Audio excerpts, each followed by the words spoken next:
Good evening and welcome to Ainslie Park, where Scotland are just about to take on Spain in the UEFA Women's Under-19 Qualifying Round, League A, Group 1, Match 1. I think that's right, I hope to God it is. I'll be your commentator tonight, and joining me, Amy Canavan, is Scotland women's football's biggest hype man, Chris Marshall. Chris, I am delighted to be back sharing the mic with you. How are you? I am very good, pal, and I'm very delighted that you were the one that did that big long spiel to start saying who the group was. But yes, very exciting. Last time we were together, Scotland were in the group below, and we are now in the elite group. So exciting times, and Spain will be a big challenge. It certainly will. We're not going to mention that long title again, and we'll just refer to this as the Spain game. But Ainslie Park earlier today played host to the other match in this group. We will refer to it as this group, between Finland and Switzerland, and that finished 2-0 to Finland, who Scotland play on Saturday before taking on Switzerland next Tuesday in this triple header. As you said, Chris, it's a step up this time around. Back in April time it was League B, now in League A. How big a test is this going to be? Not just tonight, this triple header as a whole. Yeah, it's definitely a step up for the side, and obviously with the way that the age groups work as well, some of the players that maybe were part of that qualification from League B earlier in the year aren't now taking part, and it's a new generation coming in as well. But in Spain, I think they probably got the toughest test to start off with. I'm sure we'll touch on it, but a lot of this squad were part of the World Cup winning side for the Under-20s in Costa Rica earlier this year as well, so a huge challenge to start off with. As we can see in the pictures there, that is Polly McDonald, who's usually the Under-17s coach. She's just standing in tonight for Pauline Hamill. But as you rightly said there, Chris, this is a very young Scotland side. It's been a real transition over the last 6 months or so. So maybe tonight's not a bad thing that Pauline McDonald's in charge. She knows these girls very well. Yeah, and that's one of the benefits of the age groups, is that these players usually come through together. So while a couple of transition, maybe a couple of players, if you've watched the last games, Robin McCaffrey and Bailey Hutchison, for example, aren't now in this age group, but you have the likes of Millie Urquhart and Maya Christie who are now making a step up, and Kirsten McLean as well, who've been having a really strong start to the season with Rangers. She's now stepped up to Under-19s as well. Absolutely, we'll run you through those teams in a little minute, a little bit closer to kick-off. But it is not only a big week this week for the Scotland Under-19s. SWNT are in action tomorrow night. Chris, I know you're a huge fan, and it's a crucial match in the World Cup playoff. Again, let's not get into the difficulties of that, but it's the first playoff and hopefully not the last, as they take on Austria. We'll get back to your excitement about that one in a minute, Chris, but how much can these girls, these young girls as we're saying, a lot of them still just 17, 18 years old, they've got the biggest inspiration ahead of them right now, don't they? Yeah, and having these games run concurrently, you could look at it and think that's maybe a bit difficult for the girls, but actually it gives them a direct inspiration to look forward to and look at as well. And with players like Jenna Clark, who's in the squad, was not that long ago in the Under-19s, it's important that players see pathways to those big games, and whether it's a big game here at Ainslie Park tonight from the Under-17s to Under-19s, or from the Under-19s to the first team. And here are the sides just coming out at Ainslie Park, so it seems timely to run you through the starting lineups.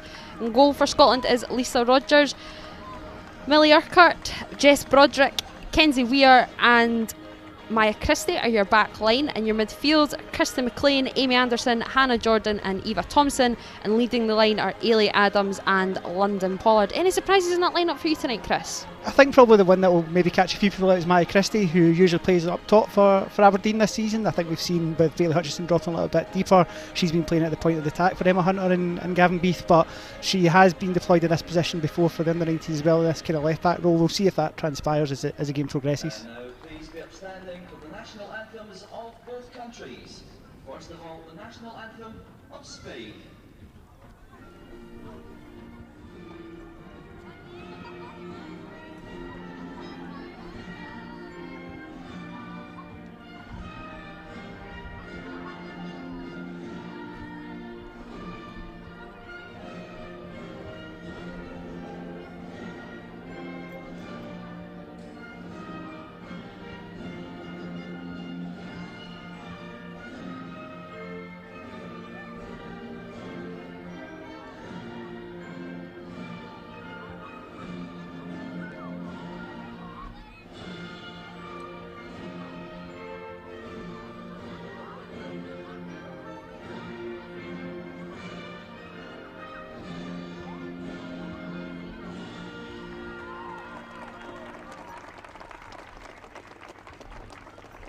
And now the national anthem of Scotland.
Teams once against Scotland.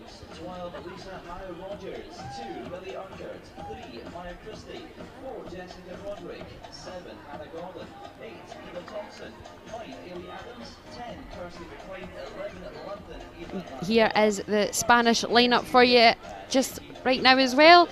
In goal is Zel Font, Esther Laborde Cabanillas, Martina Fernandez, Sylvia Lores, Andrea Medina, Julia Bartel, Fiamma, Mate Sibieta, Lucia Moral, Ona Baradad and Sarah Martin Diaz. As you said, Chris, there is just talent brewing throughout the Spanish side.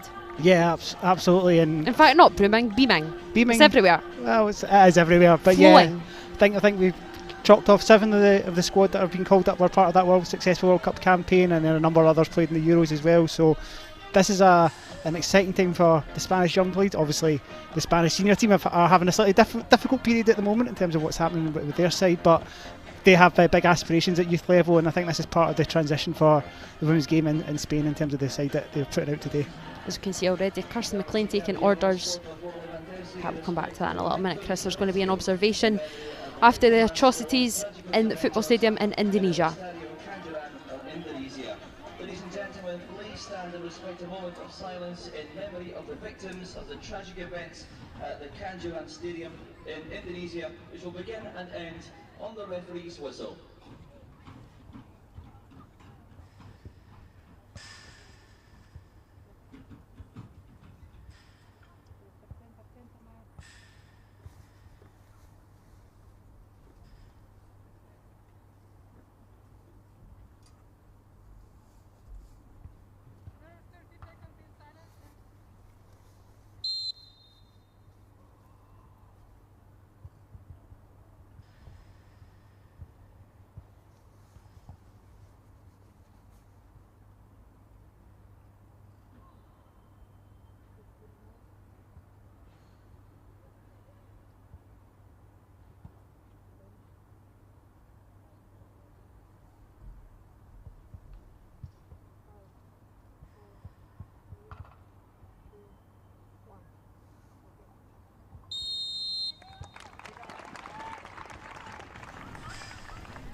Impeccably observed minute silence at Ainslie Park as the teams get in one final huddle before kick-off. What would you be saying right now, Chris? Have fun. I know that seems a very cliched thing to say, but I think a lot of the time we can get wound up in results, and obviously results are important. Well, I'm sure we'll all feel that tomorrow night against Austria, but yeah, these players are here to develop as much as they are to progress, and I think having fun is a big part of the progression that they're going to have. You can see the smiles on their faces, especially of London Pollard there. She's been crucial to the success in the last year of the Under-19 side, hasn't she? She has been. I think you saw in the League B games against Estonia, Kosovo and Kazakhstan, the defenders just didn't know how to handle a player of her pace and presence, and I think that's a strength that we certainly have in the side in terms of that attacking threat from London and Ainslie Adams, who I was when I was doing my research, the fact that Ainslie Adams is still playing under-19s seems incredible when you consider how long she's been an SWPL regular, and obviously scored at the weekend as well. Over 50 appearances for Hibs already, and she's still in the under-19 setup. It's crazy, isn't it? I mean, it is. Like she's I think she played 8 times now for the under-19s, scored 4 goals. She was again scored. Oh yeah, 50 appearances for Hibs. Yes, of course. As we kick off.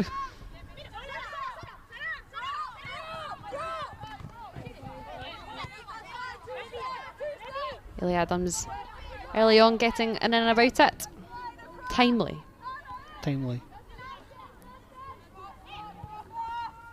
It looks like maybe Ainslie Adams and Hannah Jordan are playing behind London Pollard. I think we were expecting to see Hannah on the right wing. That's where she usually plays for Spartans, but at the moment it looks like there's maybe a slightly different formation from what we were expecting.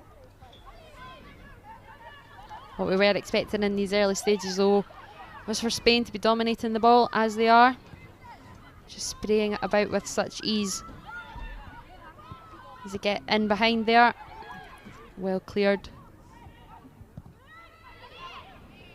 All drifted in. Well marshalled by Lisa Rogers, no concerns there, but it's going to be a long night if that continues. Yeah, I mean, Spain are going to be very comfortable in possession. We know the Spanish style of play, and that filters down to all their youth sides, whether it be men's or women's football. So yeah, I'd expect them to see a lot of pressure, and it'll be interesting to see how they do this offside on that one. But one of the things that we maybe need to look for is when we kind of are playing out the back, mixing it up, which is what looks like we're going to do here with Lisa Rogers giving it a long punt. You can see that as well though, just asking our players to get up, probably just to give her already just a little bit of a breather, just see what happens in front of her. Yeah, absolutely. In these early stages as well, there'll be a little bit of feeling out, as we've already alluded to. Scotland maybe lined up slightly differently than we imagine. I'm sure Spain have pulled a couple of tweaks as well.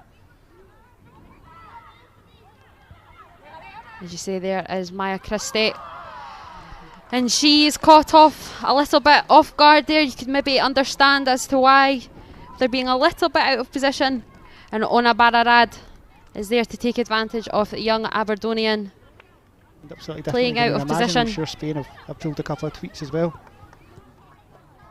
It's just well sprayed about here. Christie just doesn't know whether to stick or twist, and Bararad is allowed to nestle that one quite nicely actually.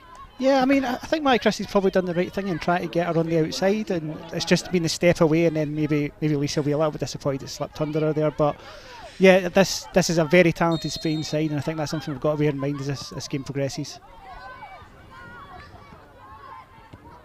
Not the start that Pauline McDonald would have been after, not only for Scotland but for her short stint standing in as under-19s gaffer.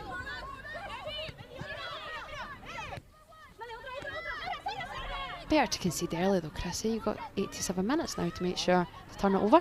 Yeah, absolutely. I mean, they've just kicked the ball out of play, so we're doing well. But no, it is conceding early is probably not an ideal in any situation. But I think the most important thing now is Scotland just settle down a little bit, try and get a little bit of possession. We are expecting to see quite a lot of that. But I think just taking the pressure off and maybe just keeping things simple for a wee while will certainly help ease into the game.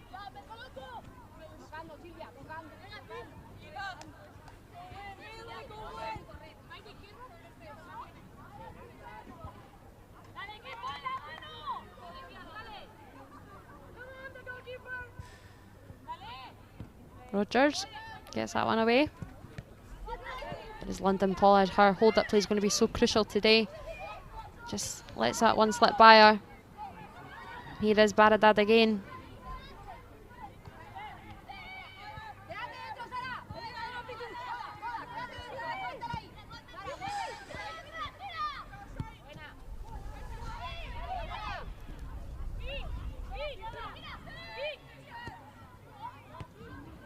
Cleared away by Scotland.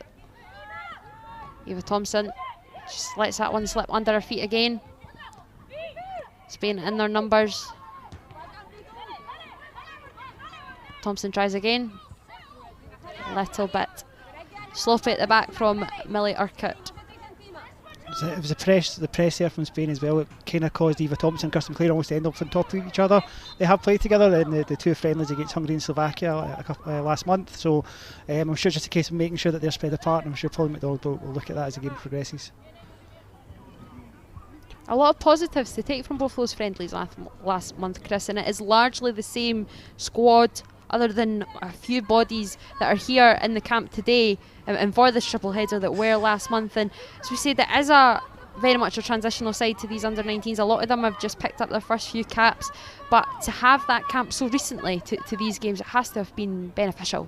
Yeah, those games would have been massively important. The fact that, as you mentioned, a number of players, Lisa Rogers is about to get his goal kick, she's only 17, and there's a number of 17-year-olds in the Scotland squad tonight that maybe wouldn't have been a couple of, earlier in the campaign. When I say earlier in the campaign, obviously League A, but I think the fact that they were able to go over and get a couple of positive results as well, because going on those camps can be difficult at times, particularly against Slovakia. They managed to turn it around, and I think that'll bode well, particularly for the other games in this group as well, because I think we should be looking at those other sides as teams that we want to be at the level at. Tonight is a huge test against one of the very best. You can already see how and why they are the European champions at this level and the World Cup champions at under-20s level. So confident, so mature on the ball. Just sticks to them. Yeah, I mean, what you can see they do is that they're very quick at either making the decision about whether they're going to run or make the pass, and it doesn't stick with one player for a long time. I think that's certainly something to learn from as the game goes on.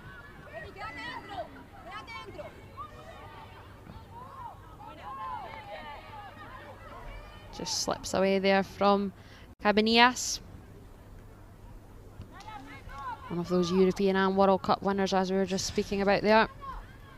18-year-old Barcelona.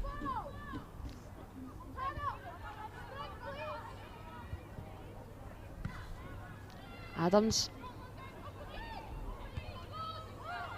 There is Thompson.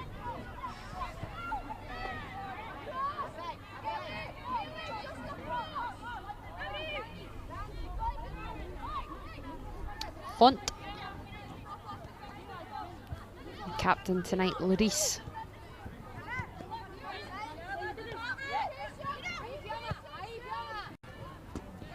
With a chip ball out there to Medina.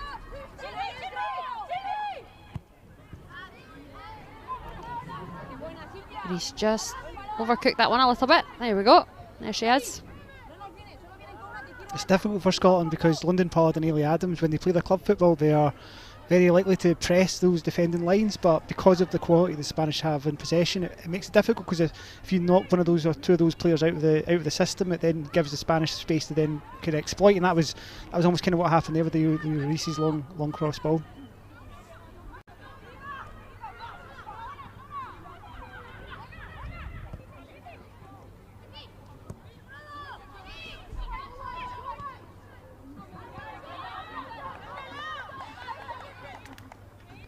Another by kick for Lisa Rogers. Sister's a goalkeeper too for Bonnery Groves Ladies. Got to get that mention in there. Not even played 10 minutes yet.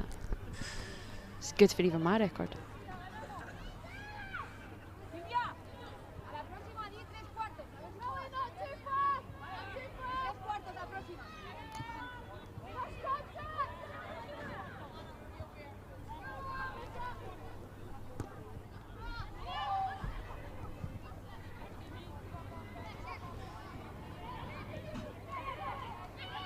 When Scotland do get the ball from a by kick, it really needs to stick, doesn't it, Chris? Can't be allowing Spain in as easily as they are here. This will be cleared away eventually again, well, only as far as Larice.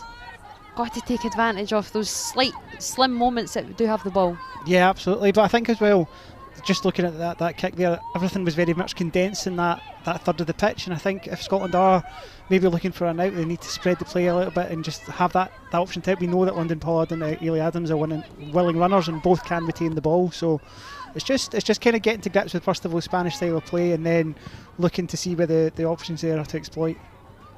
Nodded away by Kenzie Weir out for a corner. One of the real experienced heads in this under-19 side. She's been 19 herself in January. Her experience is crucial alongside Jess Broderick there at the back, isn't it? Yeah, I mean, I'm glad you mentioned Jess there as well. She's played every minute for Aberdeen this season, and actually, when you look at that Aberdeen defensive line, despite only being, I think, 18 still herself, she's now the experienced head in that back line, along with Lauren Campbell, who's obviously one of the older heads, but Maddie Finney's in the under-17s, and obviously Millie Urquhart, who's playing tonight as well, have both been playing regularly for Aberdeen. Dina was up. Pollard will clear, she'll need to chase her own effort. She does really well there, using her strength. Urquhart just dispossessed by Diaz. She does win the free kick. You can see Spain have identified London Pollard's threat. The way they swarmed her there as she had the ball, and the fact that London nearly got away with it as well is testament to what she can bring in the attacking third. But I mean, there was 3 bodies around her within about 5 seconds of her possession. So great strength to hold it up, and she was nearly by, then there was 2, and then before you know it, everybody was on top of her. Just not very fair, is it? That is not fair, though.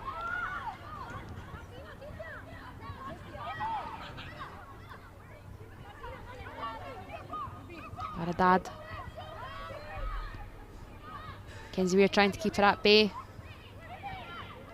Baradad does get the better of Weir. Nice turn from Fiamma. It will eventually be cleared by Kirsty McLean. Not heard a lot of her name yet. But Spain do come again. Medina. Creates a little bit of space for herself. Thinks about the shot. Spraying the ball around. Here is Baradad. Just showed a little bit too much there to Amy Anderson. Out for another by kick. A really important block by Jess Broderick there for that attempt from Fiamma.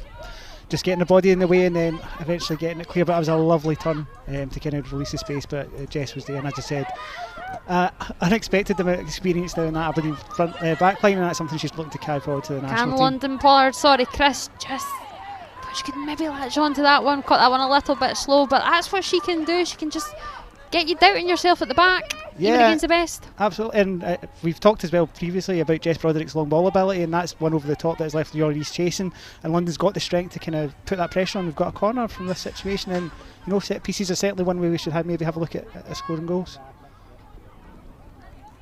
Will be Amy Anderson over this one.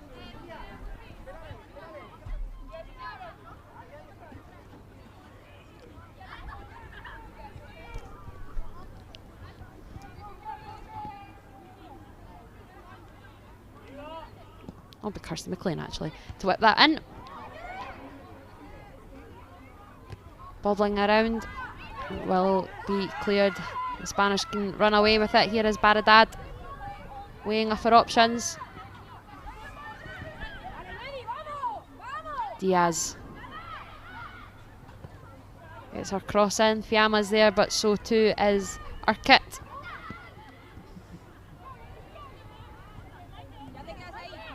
Good initial play by Adams, just bodied off that. Pollard getting herself in there. She does really well. Just unfortunate to not come off. It's nice to see a couple of Scottish bodies now kind of meeting the physical challenge. Eva Thompson as well coming in there to kind of help break up that attacking move for Spain. But I think that's going to be an important bit, is getting body between the Spanish player and the ball, and then leading the runners off the flick-ons and layovers that we can get. Diaz. Millie Urquhart does clear. Is back to Diaz though. Medina.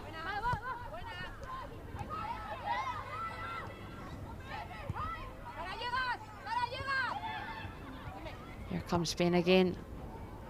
Comfortable catch. Not quite so comfortable catch for Lisa Rogers. Just apologising there. She knows that one should have been held. Yeah, just a lot of rain in Edinburgh tonight, to be fair. Today. It's been a lot of rain in Edinburgh today. It's been non-stop. It's autumn time, but yeah, Bartel hitting that first time, and yeah, Lisa got behind it, which is an important thing when you're a goalkeeper to prevent it going in. She would have liked to have kept hold of it, but there's a chance to clear this now from the corner.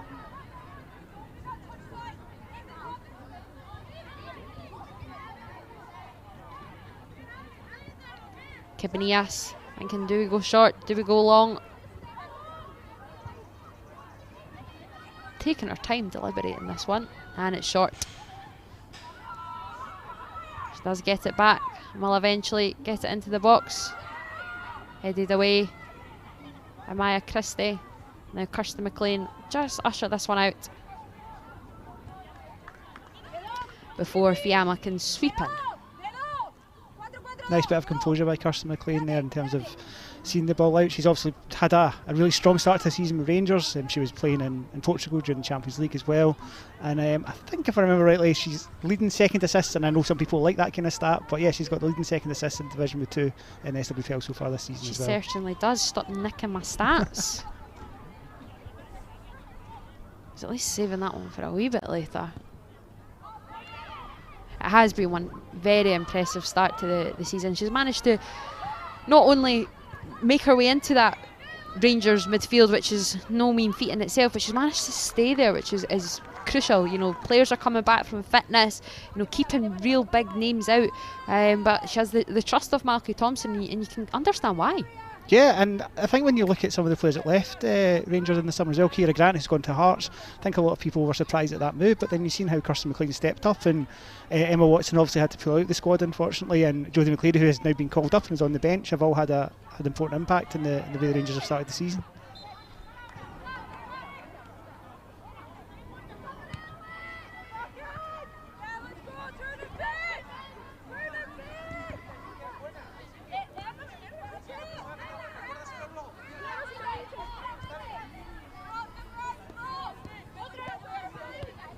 Larice.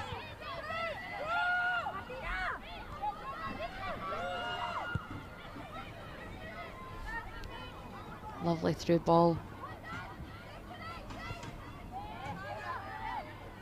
Moved the ball so quick, so well, as you said, Chris. Fantastic, amazing little run from Cabanillas. Skips by. Fiamma's waiting, skies at one. She'll be disappointed with that shot, teed up nicely. Yeah, she could see her edging herself into the box, and maybe Scotland have a look at that, because she kind of went in unguarded, then Eva Thompson drawn out towards the ball, and then Kirsty McLean out there as well. It means that in the centre we're maybe a little bit light, and Fiamma made most use of that in terms of the getting into the box, but yeah, finishes as well over.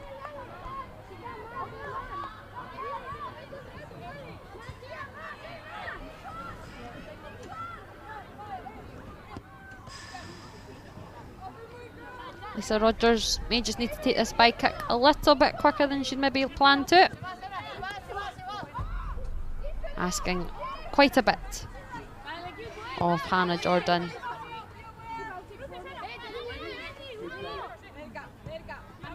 Hannah Jordan, of course, another one of those Rangers players that moved on. Yeah, she moved on to Spartans. The Spartans obviously home ground is Ainslie Park.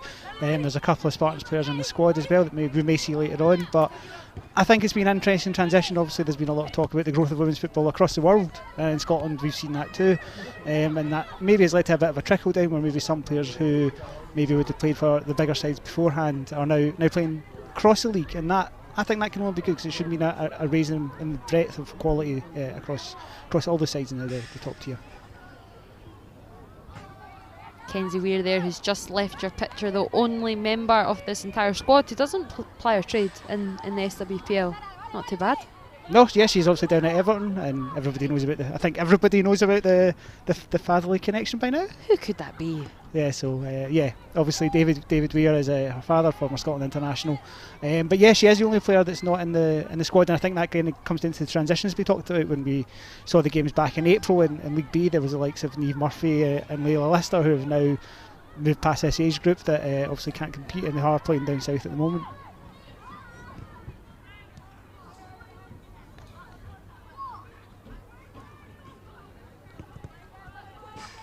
Teaming up there by McLean and Anderson.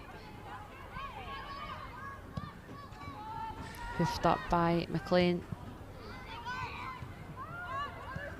Eva Thompson trying to bring some calmness to the midfield. Medina. Out to Diaz, skipping our way by. Fiamma. Lovely build-up play from Spain.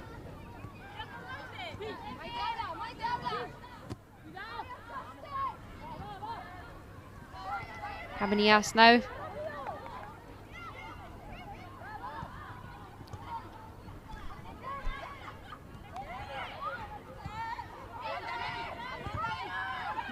So patient in their play, Spain, aren't they, Chris? Yeah, but you could hear the cries from the touchline there about getting Scotland need to get higher up the pitch, because at the moment it's just allowing Spain that time to dictate the tempo in the final and then look to progress into the final third. And by pushing a little bit further up the pitch, it means that Spain have got to act a little bit quicker, and in that respect it should maybe induce a few more mistakes and give us an opportunity to hit in the counter.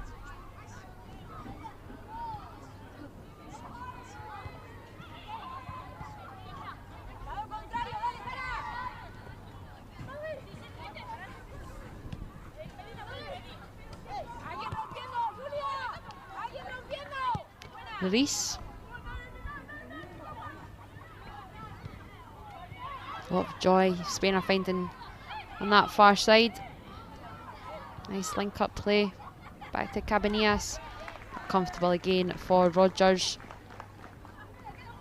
Tidy from Spain, but actually the end result wasn't too threatening. It was probably a nice wee confident boost for Lisa to get that one well within her grasp after a couple of slips early on. Scottish women's football guru. Right then, when was the last time that Scotland played Spain at this level? I didn't realise I was going to get put on the spot like this. I'll do my research, you do yours. I'll put you out your misery. Just a couple of years ago, just 2020. I was wondering if you were maybe there. But then COVID, maybe you weren't allowed to be there. It's a 3-0 victory for Spain. Some big names in that Scotland side though have went on, sort of alluding to earlier that the progression is there. Jenna Clark, Lauren Davidson, obviously both made it up and into the first team setup now. A couple of other SWPL players, and Michaela McAloney, Rebecca McGowan, Ailey Shore and Chloe Warrington. The pathway is there. It is there, and I think you've also seen that as well with some of the players that have then also been called up. Jenna Clark's been probably the standout in the most recent batch in terms of regular game time, but the likes of Lauren Davidson as well has obviously been featuring on the Pedro Martinez Losa, and we even saw in the last games against Faroe Islands, Rebecca McArthur getting called up, who we sat and watched just a few months ago playing for the Under-19s as well. So there's definitely paths for progression there, and that's important we see. And I think the big challenge for players that have maybe progressed now is bridging that gap, and that's why an improving league is such an important part of that challenge and overcoming that.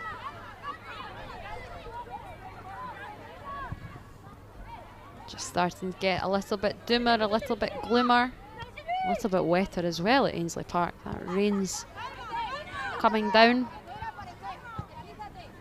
Ball will move a little bit quicker on this surface.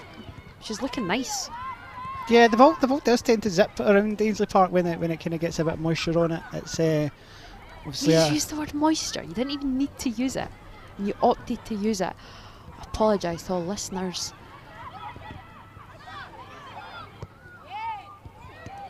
Good save there from Lisa Rogers. Pulling the trigger was Zubieta, centre half. Just stepping forward. I think it's been given as a goal kick. I think so too.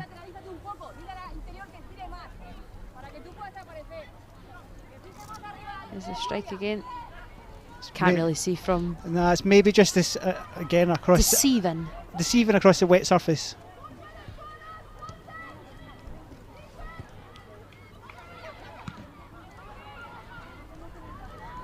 Baradad, nice first touch, and she's on the drive now. Hoping that her teammates can keep up with her. Maya Christie concedes our corner kick. There's a bit of a riddle for Scotland just now in terms of these goal kicks, because they're not really landing, and we talked about the need for maybe stretching the play, but at the moment they just seem to be inviting the pressure. But again, if you then play out from the back like so many times do, you then also invite the pressure that way, and that way in a more dangerous area. So it's just trying to figure out the right balance in terms of making sure that Spain are on their heels when we're clearing out the box. Scotland opting to keep 2 players short as well. The corner kick is just laid off. Nice little training ground routine here from Spain. Will it prove fruitful? There's Diaz now. dancing around. Ball's put back across. Well defended by Kenzie Weir. Spain will have another go though. Ball's back in. Cleared again well. Little bit of breathing for the Scottish back line. Not for long though. Jess Broderick. Not quite a challenging effort there. No, Bartel getting on the end of it, but again clearing it out, but the ball's coming straight back at the moment. It's tough because of the number of bodies Spain are getting forward, even clearance to the edge and the deepness at which Ainslie Adams and London Pollard haven't positioned themselves. It just means it's going to keep bouncing back. So it's definitely something to look at in terms of how we expand out the play from this area of the pitch. Otherwise, it's going to be a long remaining 65 minutes. Good quick maths.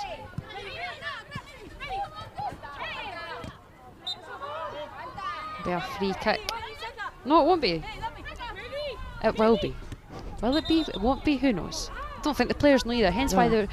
I think there was a little shove from London Pollard. I thought she'd given the throw in. No, so it's definitely a free kick. Free kick from London Pollard. Little bit of a shove.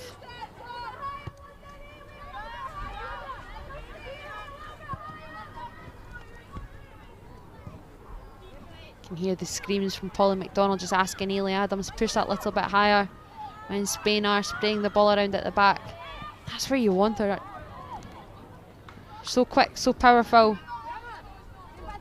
Real challenge for most defenders. Yeah, I mean it's a real hard shift doing that run for little reward, particularly in these kind of games. So I think with Ainslie Adams and London Pollard, part of me goes it's maybe a little bit of rotation of that job and maybe come to fresh legs later on. But I think Pauline's probably right. Until we get pressure further up the pitch, we're just going to keep inviting it coming down our. Seems to be particularly down the right hand flank at the moment as well.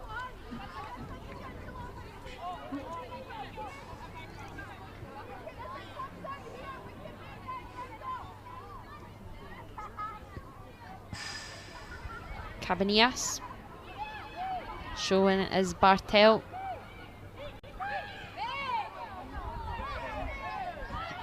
There's one for there isn't any play acting in women's football fan club. I was just waiting to see what the referee was going to do, but rightly sees nothing quite in that.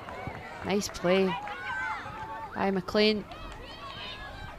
Larice just getting caught under that a little bit, failing to get her clearance away, a bit slippy, just mistimes it, and that's where London Pollard needs to be, just anticipating those kind of mistakes, as rare as they may be. Yeah, absolutely. But I think you just saw in that wee glimpse of the Kirsty McLean quality, the quality that Kirsty McLean has. Same thing, different words.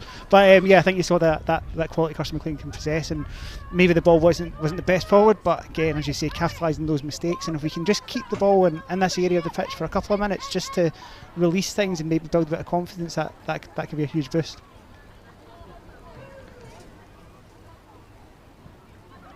I'm unsure why you would choose to be. There is a perfectly good stand at Ainslie Park. A lovely stand at Ainslie Park. Nice seats, well protected. Sometimes it's good to have a stand though, I have to say. I'm a big fan of standing at the football as opposed to sitting.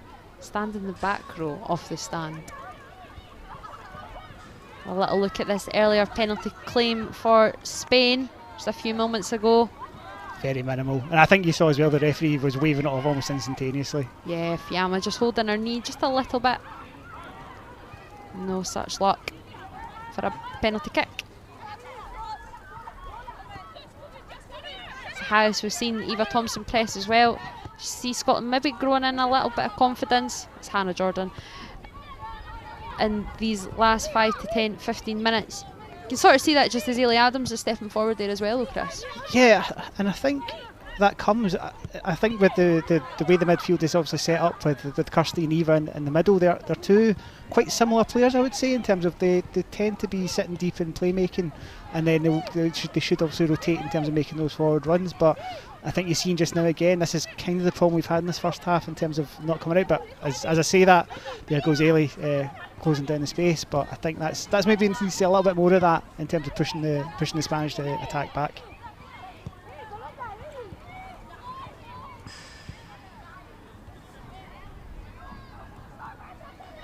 Cabanillas.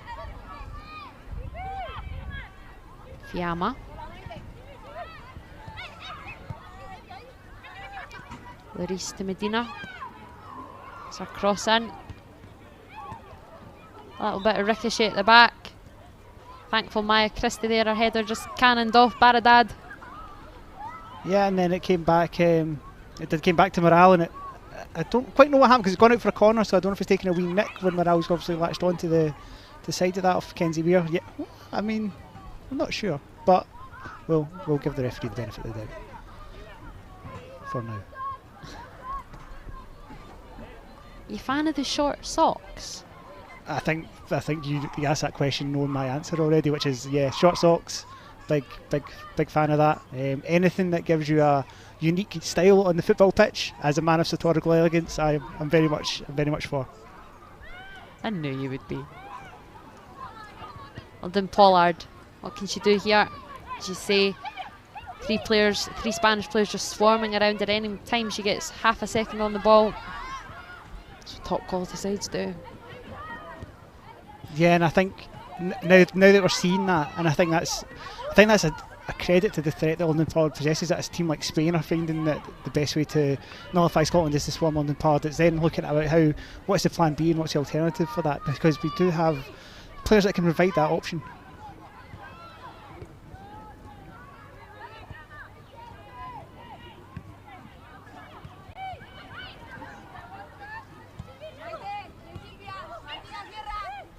Larice. Really nice ball, nearly picking out Fiamma. Just a nice curling effort. They're just unable to get that desired connection. Yeah, it's a couple of times that Fiamma's kind of found that space on the edge of the box between the two centre backs, but yeah, nice ball with Larice. But Fiamma, she's probably disappointed with that. She would have wanted to take that, and you can see she was looking for the spin and finish. The spectacular. The spectacular. You see, that's the problem. If that was a Scottish striker, it'd be booted hard as possible. Roof of the net.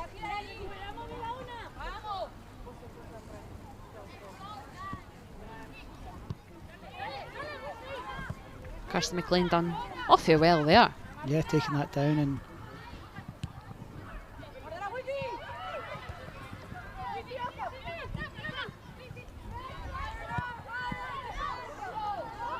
again, that's better because Eva Thompson put pressure on that, and that's the free kick. It's going to have to be a free kick to Scotland. Not a lot of complaints there from Martina Fernandez. But that has come from pressing high. Eva Thompson putting a bit of pressure on, and then from there, London Pollard has been able to get in a position to win the foul. And now we've got a really good opportunity to potentially get on the score sheet.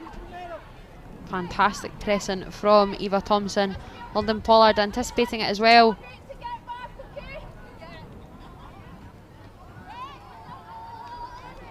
That's actually really intelligent for London Pollard, because all she had to do was get her foot on the ball. She knew that the tackle was coming, and if she'd maybe just tried to keep running or maybe going past it, then it maybe wouldn't be given a foul. But by getting that first touch, it made the decision very easy for the referee.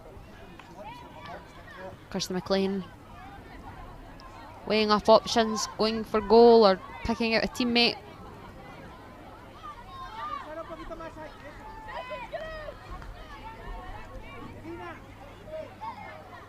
First real opportunity for Scotland to test Font in the Spanish goal. Got to use these set pieces to their advantage when they can. London Pollard has height, as does Ailey Adams. Kenzie Weir is up. McLean never really testing Font there. Would you have liked to have seen that one maybe drifted into the box when you see Kenzie Weir's came up from centre half, Chris? Yeah, it's maybe just a little bit too far on the left hand side for a shot, and as you say, it's just kind of glided over the angle of the post and crossbar, and been pretty straightforward for Font. Hopefully there's some pressure on our goal, because I feel like there's some good calligraphy puns to be had coming shortly. God,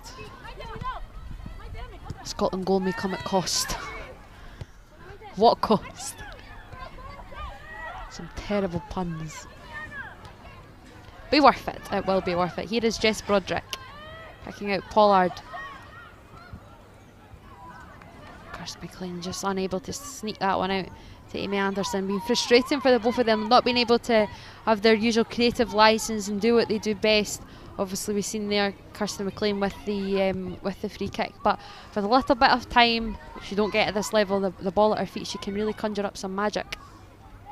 Yeah, and I think that's an important thing that we need to keep hold of. We do have the players that have demonstrated the fact that they can just do that one pass that breaks the game, and I think breaking the game is so important for Scotland, especially considering the amount of pressure we've been under. Again, you saw there Kirsty McLean, she could have just booted out of play, but she saw London Pollard on the line. London's done well to hold it up, and now we release the pressure and get a bit of forward momentum again.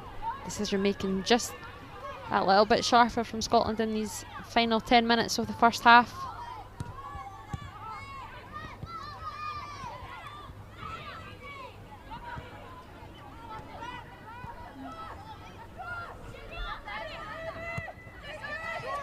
Medina. Be a foul on Diaz. Polly McDonald's not going to have a voice after this. Yeah, she's she'll get the limbs up about half time. It'll be all good. We're definitely into honey and tea weather, I think, for sure. Absolutely. I'm sitting here with 3 jumpers on. 2. That's a lie. I tell a lie. I took one off. 2. Well read by Maya Christie. It was a difficult start for Maya Christie, but she seems to have kind of grown into the game a little bit. Now starting to get kind of in contention with these battles with Baradad, so good to see how that progresses. I have to say, I was extremely mad when I saw the lineup and thought, it's one of my bugbears in football when you've got a striker or any position and they just don't have the number that they really should have. And I thought, why has the forward got number 3? It really boils my blood. And then turns out it's just a masterstroke from Polly McDonald. Confusing my commentary notes. I mean, to be fair, there will be a lot of people that are probably watching this that maybe watched some SWPL and did see the team and maybe thought Maya Christie would be playing up top, so the fact that she's been deployed at left back maybe has caught a few people out. Fiamma's effort there, another one just always rising. Great work by Baradad. Being more tightly marshalled, as you say though, by Maya Christie. I keep using the word marshalled and why do I use it when I'm beside you?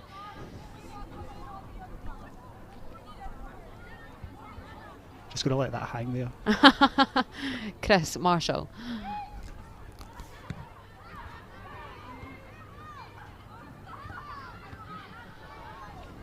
But again, that was Fiamma that was getting into space in the box, and again, she hasn't maybe made the best of the opportunity that she's presented with herself, but I think that's definitely something that feels we need to get a little bit tighter on. I'm sure that will have been identified in the bench as well.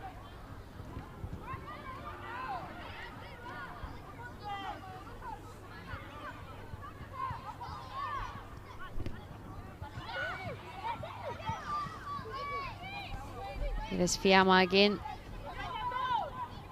To Medina. Miliarkit out quick. Push her back. Miliarkit's certainly grown into this game as well. Focus a bit on Maya Christie, perhaps not being harsh, but she's been a tough evening so far, but Miliarkit's just grown into the game after a tricky opening 5-10 minutes, you could say. Yeah, and both these players are still very new to this level of football. I think it can be underestimated, but you would think under-19s international football, what can the jump be? But I think timely. That's a second goal for Spain. Lucia Moral, just so simple ball in, a simple finish. Not an awful lot that Lisa Rogers can do. It is Medina just pushing it back to Fiamma, and it's a delightful little ball into the path of Moral. Seen that sort of skill already from Fiamma. She's so good with the ball at her feet. And that's a delightful assist. It's all about the assist, that goal, isn't it? Yeah, I mean, it's interesting when you actually watch the replays back just now. You can see that the Scottish line came up, but the two Spanish attackers continued to anticipate the ball, and yeah, it's gone through the line. It'd be interesting to see. We might not get an angle that can see whether that was onside or offside from where we are, but I think the most important thing is you keep playing, and the Spanish forward certainly did that, and Moral with all the time in the world to put it past Lisa Rogers. And that'll be disappointing because Scotland had really come back into the game in terms of getting a bit more on the front foot, kind of not letting Spain dictate the play as much, but again, when you're playing against quality sides, as we talked about with Kirsty McLean and Eva Thompson from our side, Spain have got a chock full of players who can maybe just do that game-breaking moment, and that's what we saw from Emma there.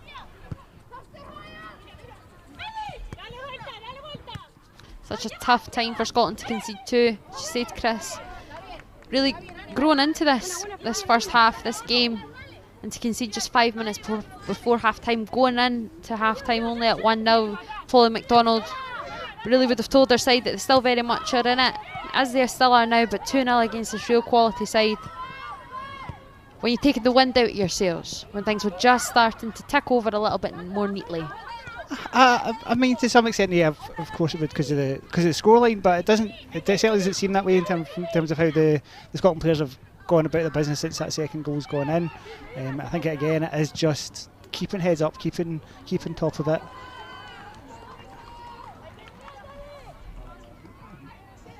A bit of confusion there nearly between Jess Broderick and Lisa Rogers.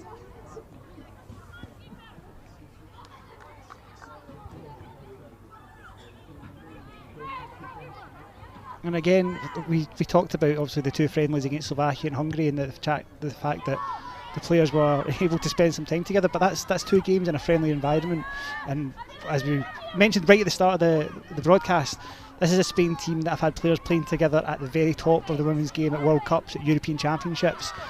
So this is definitely, I think this could be as big a challenge as Scotland could have got at this stage, if I'm being honest. So the fact that we're hanging with it just now is a positive, and I'm sure that as the game progresses, we'll have our opportunities to try and do something. Diaz taking on Urquhart.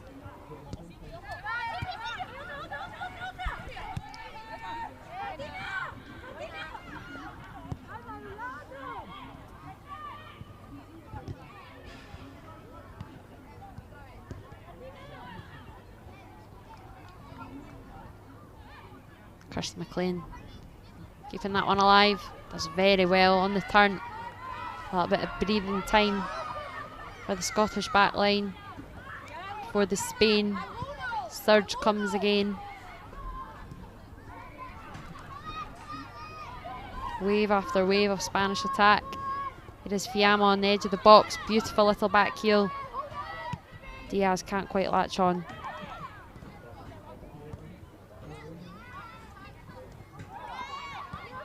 Nice from Eva Thompson. Back to club mate, captain for the evening, Jess Broderick. Millie Urquhart, fellow Aberdeen player, losing out just there, allowing Medina to come in. The support from Broderick is eventually cleared.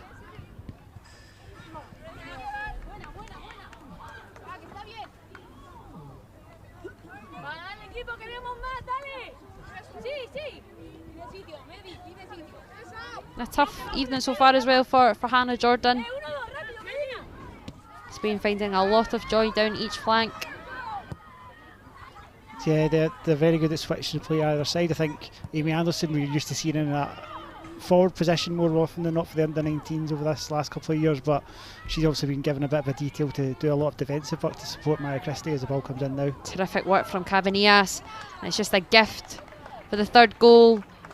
Baradad second off the match. Initial save was good from Rogers, but you just can't put it on a plate for a player of the quality of Ona Baradad.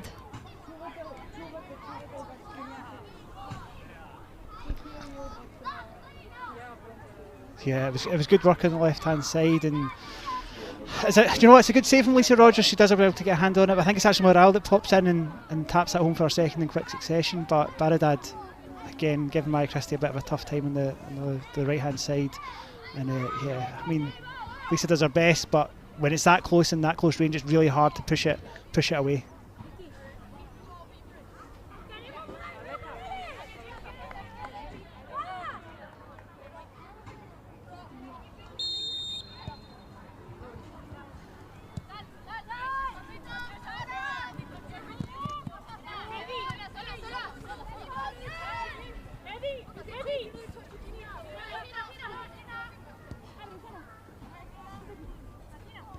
How much does this change the team talk for Polly McDonald at half time, Chris? A couple minutes to go. 3-0 now. I don't think it will change. We'll just wait for this attack to fizzle out, hopefully. And fizzle it does. I don't think it changes the team talk too much, to be honest with you. It's it's a game that everybody knew coming into it was going to be a huge challenge, and I think probably what Pauline will look at is things that maybe we can do better, and focusing more on the developments that we can make in that second half, and not worrying about maybe what the scoreline could be, and instead focusing on the preparations for the games that are to come up. Because as I said earlier on, Finland and Switzerland are teams that we all look to try and compete with at this level, and it's important to remember that if we finish above either Finland or Switzerland, we stay in this League A group, and that's probably more a realistic target than it was maybe potentially looking to win this group at the start of proceedings. Kirsten McLean's clearance only as far as Medina.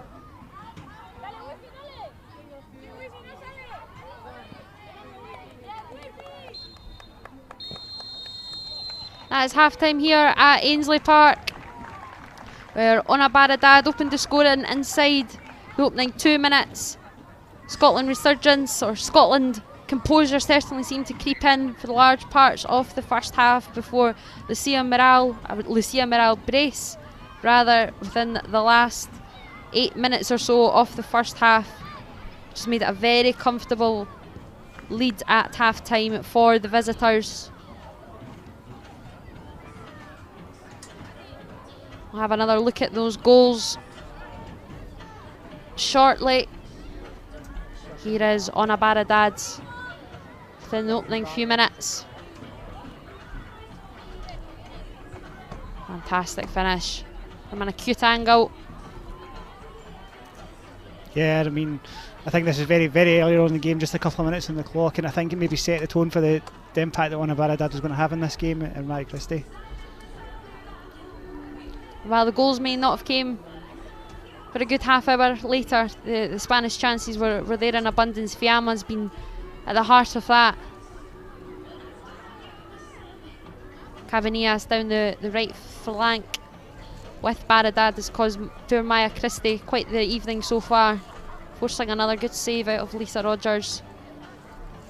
But yeah, I think we've seen with Fiamma, Bartel to a lesser extent, but Fiamma in particular, her running into the boxes created opportunities, and at times it's been a combination of good defending from Jess Broderick for that first chance, and then maybe poor finishing for that one we've just seen there as well. Bartel. Cabanillas with a strike herself. Best Scotland chance of the game so far, allowing good pressurising, from Eva Thompson, allowing London Pollard to have a little bit of a chase on Fernandez. Picks up a yellow card. Could this have been a red, Chris? I think it's probably just with the direction that London Pollard runs making, and Lloris is in the middle to cover. I think a yellow card is probably the right call in that instance. And then I think, as we touched on, maybe it would have been the wise thing for Kirsty to do is put that in the mix and see what damage could get caused there. But it was good at that stage. We were starting to press a little bit higher, and we were starting to cause Spain a couple of problems. Before this beautiful Fiamma assist makes its way to Lucia Miral, and it's a beautiful finish, but it's just all about the assist there, isn't it? Yeah, it's as much about the assist as anything else, because Fiamma, she could have looked up and sprayed it wide like a number of the Spanish players have done throughout the half, but she's seen that opportunity to get it between the lines, and from there that space between Millie Urquhart and Jess Broderick has been capitalised on by Miral, who showed fantastic composure to put it in the way she did. Here's the link-up play again from Baradad. Fantastic work getting her ball across. It was an initial good save from the Fiamma effort from Lisa Rogers, just parried right into the path of Miral. There's an open and empty net right in front of her. Every striker's dream. Yeah, I mean, again, she's kind of running in that, maybe not had anybody beside her, and yeah, good save from Fiamma for Lisa Rogers, and 3-0 at half time. Feels harsh, but at the same time, I think if you're Spain, you're probably looking at the dominance you've had and felt like you've been well worthy of the control that they are in at the moment at half time.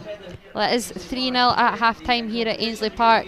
We will be back with the second half shortly, but do stick around.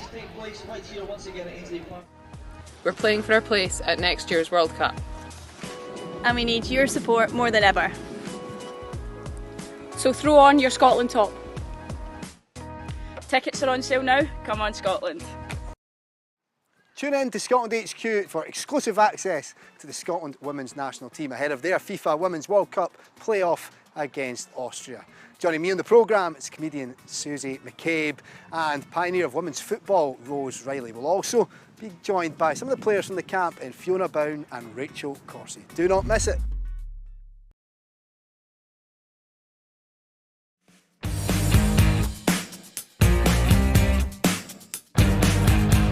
I'm Paul Ironmonger. This is my middle daughter Tosha, youngest daughter Hania, and we're here from Poland where we live to support the Scottish women's team. Hi, my name is Hania. I am 9 years old and I'm a big Scotland fan, and football is just a big part of my life. In 2018 I noticed that the Scottish women's team were playing in Poland, and I checked on the website and it says it's in the city of Kielce where we live, so we decided that let's go along and watch it just out of interest, and it was one of the best games of football I've ever seen, and since then we've all been hooked on it, and since then they took up football after that. My favourite Scotland player is, well, Nicola Docherty, Erin Cuthbert and Calvin Weir. I like about them is that they're really good and always cheer for them. If I was a Scotland player, I would be like Erin Cuthbert. So from Poland we had to travel 2 hours to a different city, and we flew to Norway. From Norway we came to Faroe Islands. It was really late by the time we got there, and it was really nice. I think it's nice that me being a football fan all my life, although mainly watching men's football in the past, to now be able to go to the Faroe Islands, to Paris, to the World Cup, to various places with my daughters to watch Scottish women's football. It's great. In fact, we watch women's football anywhere we can. For kids of this generation, it's the first time their heroes are not male footballers. I mean, if I'm at home watching a match, they'll say, kids, come and watch a match, and they'll say, is it men's or women's match? And I'll say, it's men's. They say, nah, it's okay. But if it's a women's match, then they're right down on the sofa ready to watch it.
Welcome back to Ainslie Park. Just having a little nosy around, seeing if there's any half-time substitutions. If there are, we will bring them to you, of course. It is 3-0 to the visitors, Spain. Ona Baradad opened the scoring inside 3 minutes before a late Lucia Moral brace towards the end of the second half. Just has Spain going in a little bit more comfortably at half-time. What do you think Paula McDonald would have said in our half-time team talk, Chris? What I thought, what happens at half-time? What would she have said to her players at half-time? Well, my half-time team talk at Ainslie Park usually involves a mince pie. Right. Very good, would recommend. But yeah, in terms of for Scotland in the second half, I think there was pockets of play that she'll be really happy with, and I think she will focus on them in that half-time tea talk. I think we'll probably see Spain make a number of changes in the second half as well, with a view to the games against Switzerland and Finland, and I think potentially we will do the same. But I think the big thing is just look at the positives from that first half. When we did get on top of Spain, we did create errors, and that could give us a glimmer of chances. It looks like Jodie McCleary's actually coming on. We'll try and figure out who that is for in a wee second. I think maybe Amy Anderson. But yeah, Jodie McCleary, Ranger strikers, come on. Good spot there, Chris, on the near side, and we've got a couple of changes as well for Spain.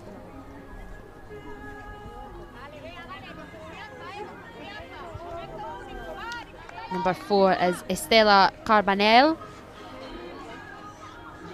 Number 17 is Beatriz Vilés Oritz, and number 9 is Erica Gonzalez.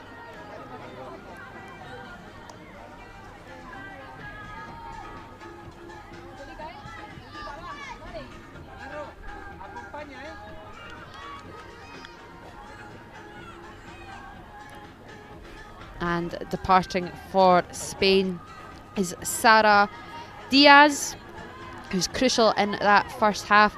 Martina Fernandez, who's on a booking. And Zubieta, centre half, partnered alongside Captain Larice. Figured out who came out for Scotland yet? I think it's Amy Anderson. I think it is Amy Anderson, just looking at the position that Jodie McCleary's taken up on the pitch and looking at the players that have actually come out.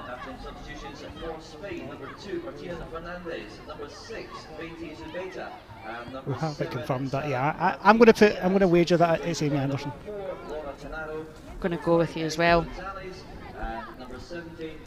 Makes sense positionally. And just Jodie McCleary just offer that little bit of support in front of Maya Christie, as Amy Anderson was doing, so it is required.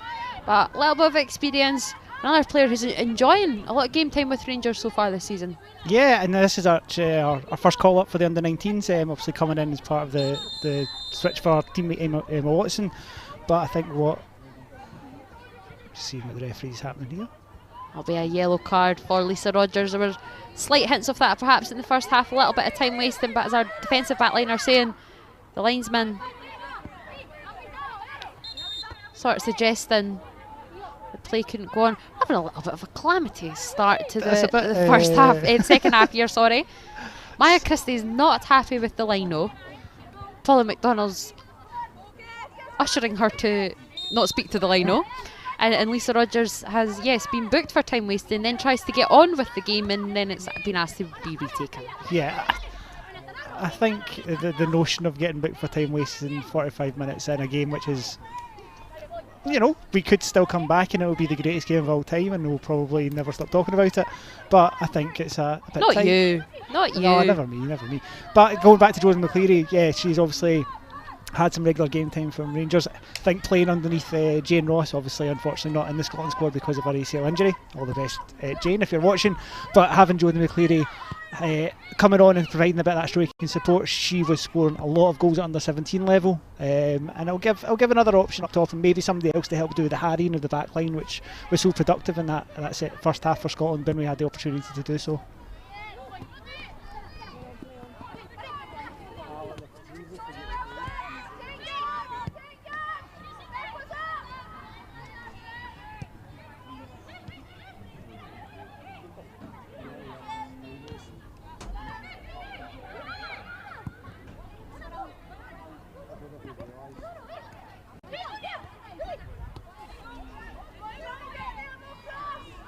Tenaro. Gets our ball across.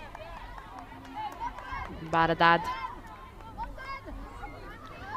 Not finding the back of the net that time. No, it's not. And now we have the situation where Lisa Morridge is just chasing the ball to take free kicks. Sorry, by kicks, I should say. By kicks. Or goal kicks. Goal kicks, yeah. Let's call them goal kicks. By kicks feels of a different era. Call them by kicks, what are you trying to say? You're from a different era, you know. I'm closer to this under-19s era than you are.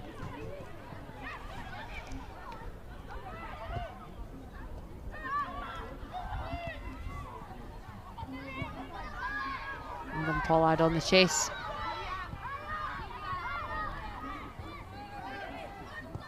Comfortably back to Font. That wasn't quite so comfortable. Bit of miscommunication there. We've got a player down injured. It would make a little bit more sense. We do.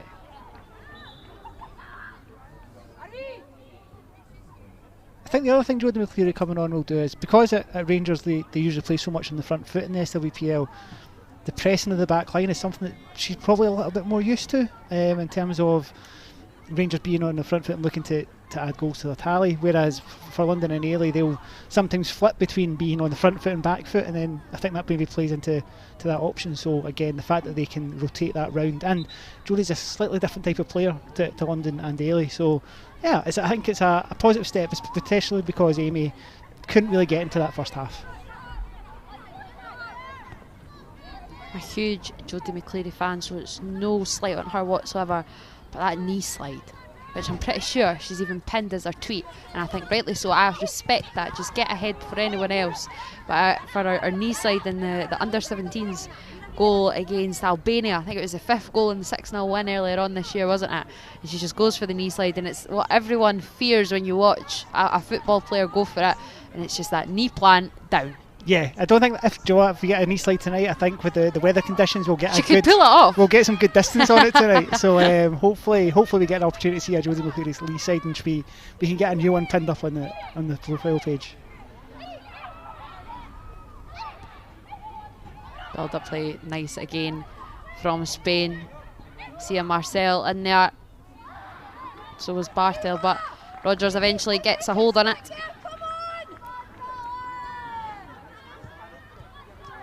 Sia Morale just being a little bit unselfish there. She could have went for a goal on a hat-trick. Yeah, but it's created another opportunity. Scotland have done enough to snuff it out.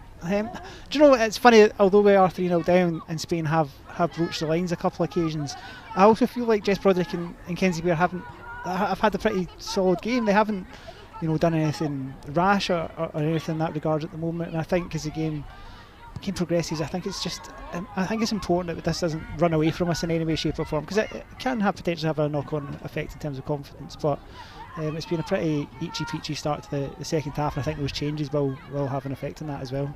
Eachy-peachy. You were just dying to get that in, weren't you? Top of the head. I can see your cue card, you're ticking it off. Your long list.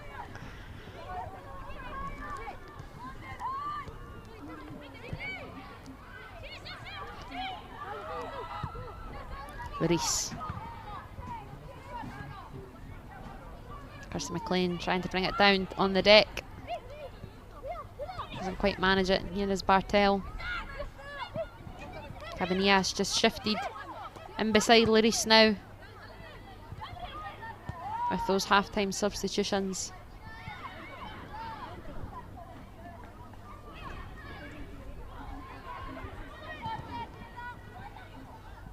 McLean again.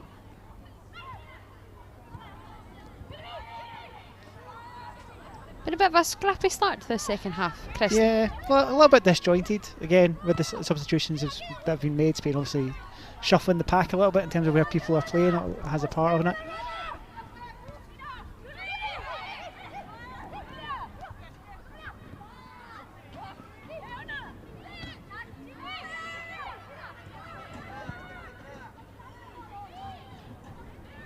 Medina.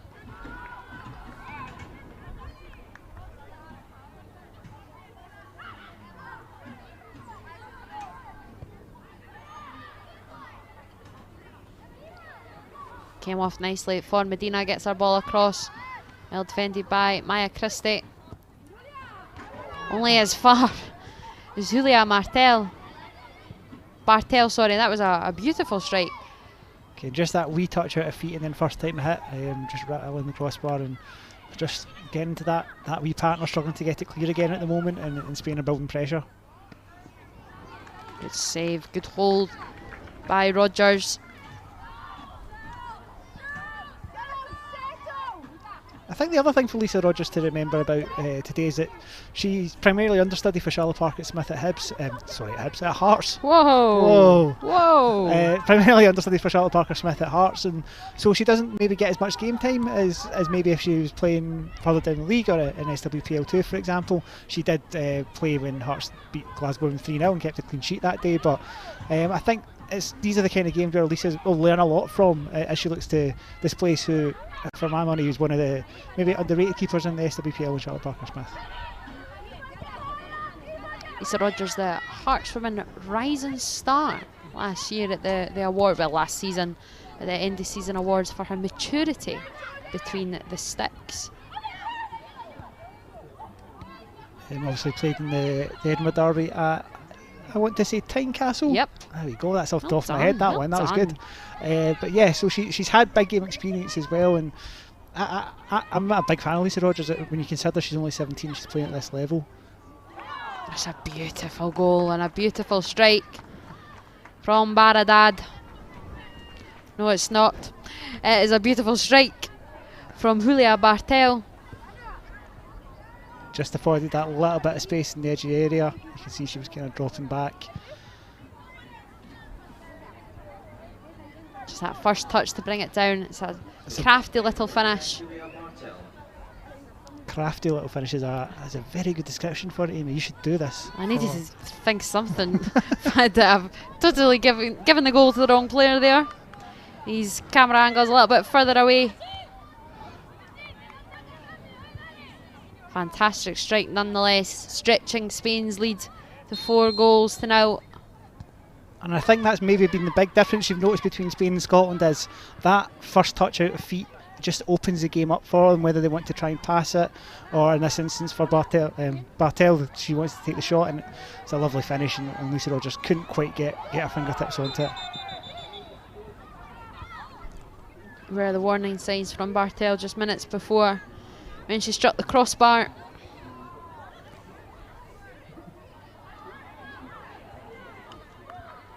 Real talented player, scoring the winning goal in the European Championship final in extra time. Still just 18 years of age, playing for Barcelona.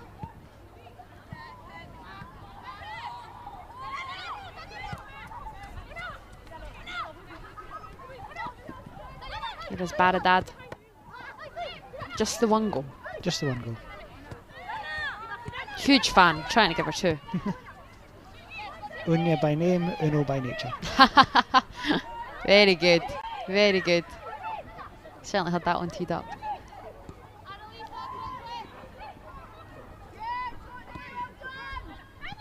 Did you hear those calls there, Chris? I did hear the calls for Annalisa. So we'll see if that comes to fruition. Annalisa McCann on the bench for Scotland as a goalkeeper, which is why there was a little look between the two of us to try and see what was going on there. We're telling people there was a look between the two of us when they can't see us. Oh, yes. Lucky them, they can hear us.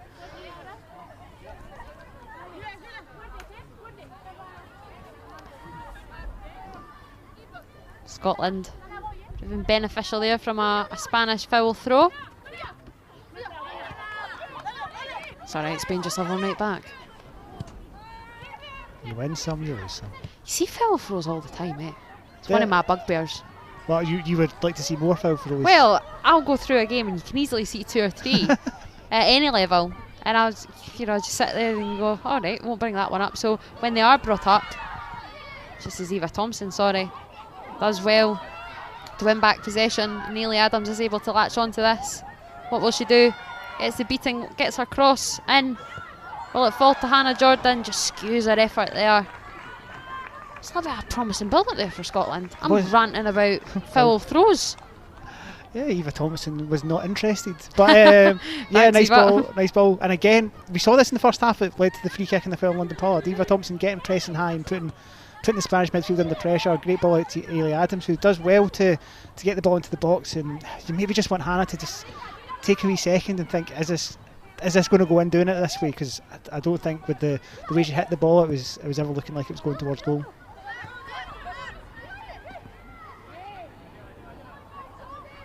Tenaro.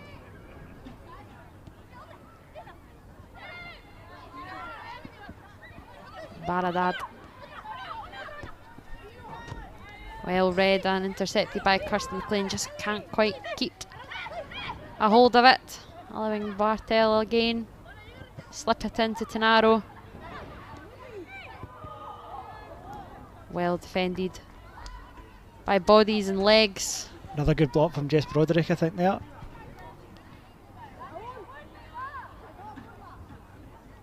Strike coming from Beatriz Velez-Oriz. A little bit of action on the benches. First here is this corner. Training ground routine again. Here is Morale. Ball's back across, cleared from Christie off her own teammate. Ball's back in. Dizzying from Scotland, and they do eventually manage to clear the lines. Dealt with that well. Dealt with it well in the end, a few ricochets along the way, but again you can see we're getting drawn into defending deep. That clearance from Kirsten McLean, no pressure we're able to put on it, and Spain have got a pretty easy start to go again. Bartel.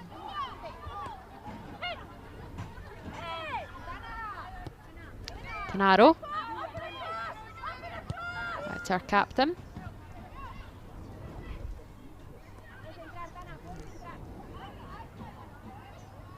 Medina. Dispossessed by Millie Urquhart.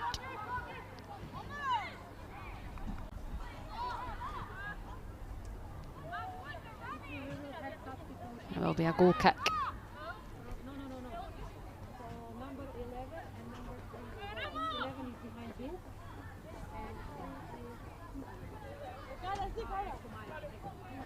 Spain are just thinking about a few more substitutions below us,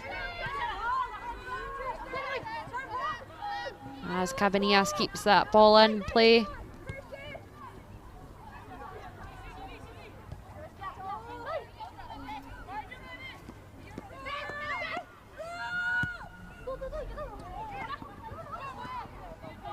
Work by Baradad. Very good work by Maya Christie.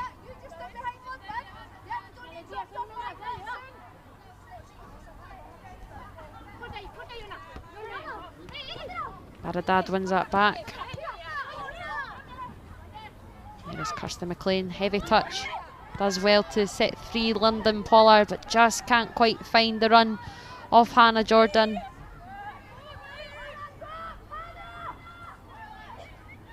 More precise ball, it could have been a wee opening there. Yeah, Hannah Jordan made a good run to try and split the Spanish defence here, but London couldn't quite get it to her. Nice turn. A little bit of a mix up at the back, and thankfully for Lisa Rogers, she's able to smother that one from close range. Not allowing Erica Gonzalez in.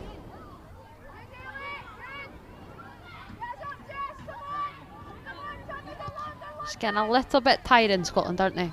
Yeah, you can see it's kind of slipping into, you know, it's the kind of pattern of these games sometimes slip into when one side has been so dominant in possession, and it starts to take on a little bit of an air of a bit of an attack versus defence kind of game. But you know, there's still half an hour to go, and I think Pauline McDonald will be looking for Scotland to try and get back on the front foot just a little bit, because we do have the players. We've shown in glimpses that we can do that, but the Spanish have shown how difficult it is to get them off the ball, and the speed that they move the ball at is something that is probably something that some of these players will never have seen before, given that a lot of them have been playing at SWPA level, and some of these players have been playing at a level many above that. A couple more changes for Spain. Coming on there is Estela Carbonell Nunez. And so too is Dana Benitez Otero. Double substitution for Spain, number 3, Andrea Medina, and number 11, Rama, replaced by number 14. Scotland will be thankful to see the back of Fiamma as well as Medina, two influential players for this opening hour of the game. Real talented young players, aren't they? Yeah, Fiamma in particular in the first half, she just kept finding those spaces on the edge of the box, and albeit as new players enter, there's always a new challenge. That was a bit of a cliche, but there you go. It's a Wednesday night. But yeah, I think it just shows the talent, because actually when you look at the Spain side, yes, it was a little bit disjointed at the start of the first half as those 3 changes were made, but there's not a massive drop off in terms of the quality of the players that have been coming on. Well, innovative chip there from London Pollard.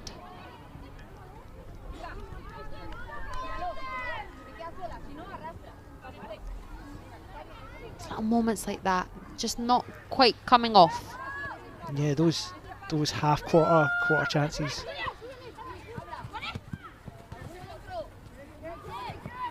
Good pressure in from Jodie McCleary. Kirsty McLean helping out her teammate. Alongside Emma Watson, the 3 youngsters signed professional contracts with Rangers back in August.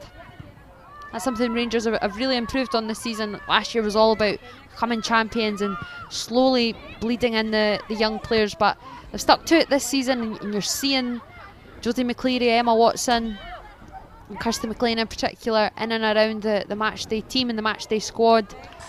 You can see that's Malky Thompson, they're gradually upping that at Rangers, aren't they? Yeah, and I think the important thing is that they're not making up the numbers. They've kind of been coming in, and I think we were both a little bit sad that Emma Watson had to pull out, because I think we were both really excited to see how she stepped up that challenge. She obviously scored the goal for Rangers against Benfica that took their tie to extra time. But yeah, I think again we're seeing that Spain, with the quality they bring on, it's another substitute appearance, giving them a chance to just over Lisa Rogers' bar.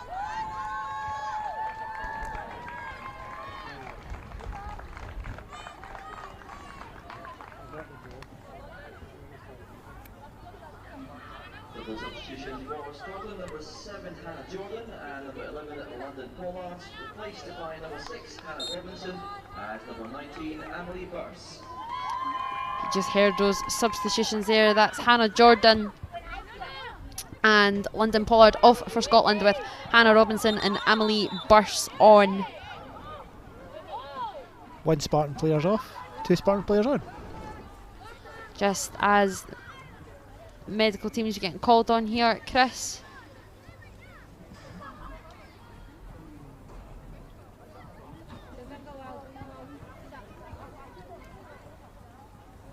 Do you see what happened there? No, I was too busy trying to be smart with the Spartans team players coming on off the pitch.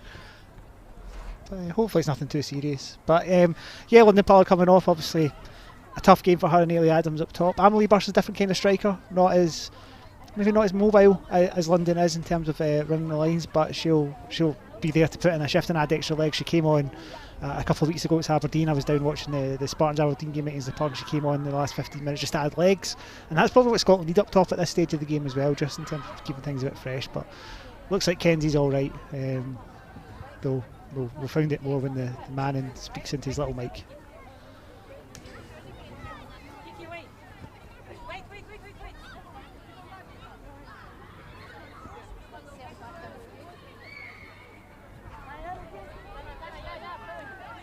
Holding our chin and our jaw, it seems. Well, if it's anything to do with a head knock. She seems to be giving the nod that she's okay, and the medical team seem happy as well. Baradad latching on to that loose ball. Jodie McCleary trying to keep touch tight.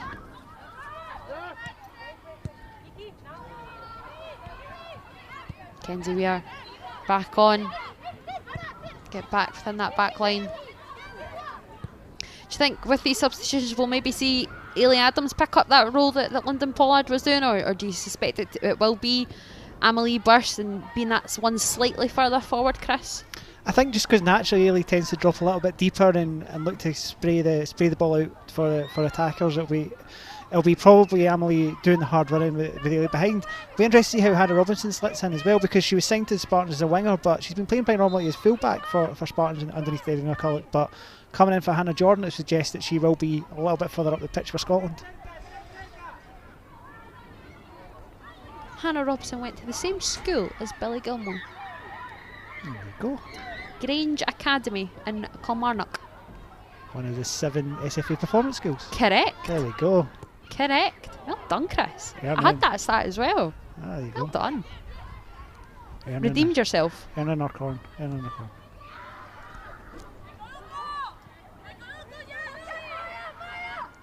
Had our penalty saved as well, of course, at the weekend. Yeah. Took the first, but Brave taking the first penalty. Yeah, I mean, you always want your. For me, I always like to see my strikers taking the first penalties. So, in fact, Hannah was the one that stepped up. Obviously, it worked out well for Spartans in the end, winning penalties. Of course. Not playing in the Capital Cup, of course, despite being from Edinburgh. But yeah, it's a penalty shootout. It's always good drama, and obviously SWPL Cup draw was made today as well for the quarterfinals. How many of them are you going to try and get along to? You're going to be hoping for different kick-off, different days. Everyone else wants them all played, but you were like, right, I need to try and get to at least five of these games. It's important to do the eye test. But no, I think obviously when the fixtures are announced, I'll try and get along to one of them like I always do on a Sunday. But yeah, seems to be a lot more eyes coming on the domestic game, which, bringing it back to Scotland is important, because some of these players will have never usually played in front of cameras, and if we've got more coverage coming from BBC Alba, the SFA, and now Sky Sports as well, it will raise the profile and the stories behind these players will become more prominent, and that should again hopefully encourage investment and growth of the game. Kenzie Weir just forcing Lucia Morale out there. 20 minutes to go here at Ainslie Park. Spain 4, Scotland 0. It's League A Group 1. Match day 1 match. European Championship qualifying. Just said it totally backwards, but just to try and shake things up a little bit. Keep the variations.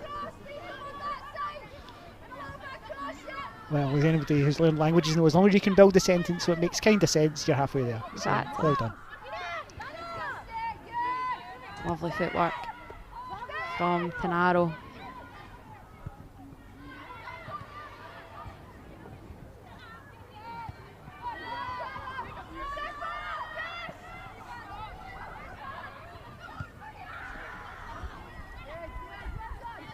Cabanillas. Back to Larisse. Just stepping forward. As we saw her on the first half, doing so down the flank. This has been intercepted well. And could Amelie Burst be in? She will latch on. Oh, just not quite enough. Font swithered with do I come, do I stay? And she came, she made the right decision. Just narrowing down the angle for Amelie Burst. That was a fantastic ball from Hannah Robinson though to release Amelie, and yeah, it looked like she was going to get on the end of it for a couple of moments there, but Shelfon obviously making it a little bit, making it easy. And that's the kind of thing Hannah Robinson has in her locker. She set up a goal for Alana Marshall, the 2-each draw between the Spartans and Aberdeen, and it was very similar. She released Alana Marshall to put the ball in the back of the net, and on this occasion Amelie couldn't get on the end of it, but that's certainly something that having Hannah, who's maybe a bit more of a ball player in the defensive line, will certainly bring to the Scottish almost like attack, even from that base. Alana Marshall, the goal scoring machine right now. She just can't stop. Yeah, direct from a corner, I believe, at the weekend. At the weekend it was indeed, yeah. 3 games on the bounce, 4 games on the bounce maybe? Certainly 3, because I've covered the last 3, so it's certainly 3 that, or it's been more stats that have been wrong. Well, if you've seen them, they must have happened, so well. Take that at face value. At your own discrepancy.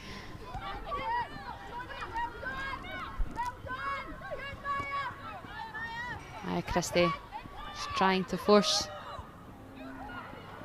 Baradad out, but the ball is delivered in deep. It is alive on that far side.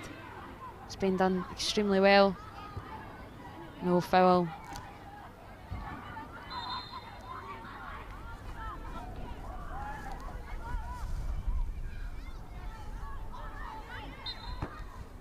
Carbonell.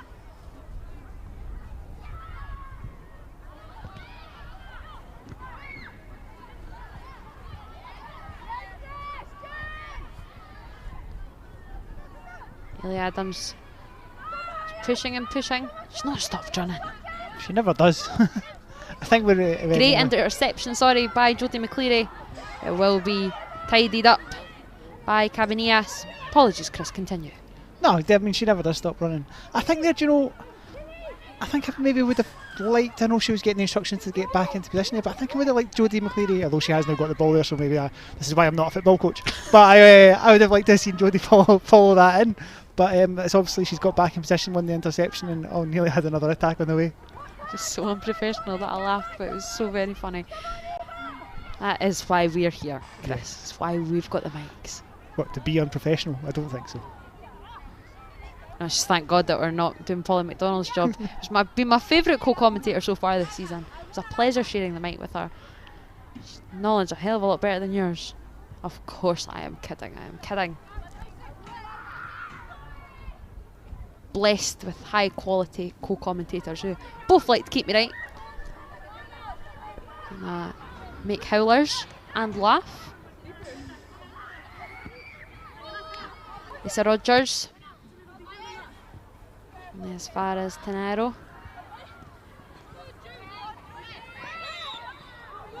Scotland doing well there, teaming up Maya Christie.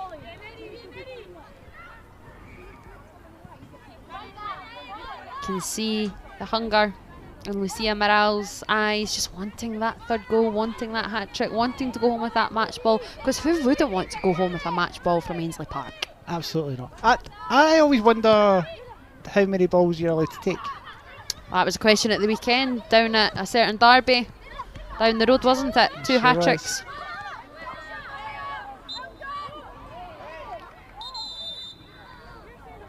Maya Christie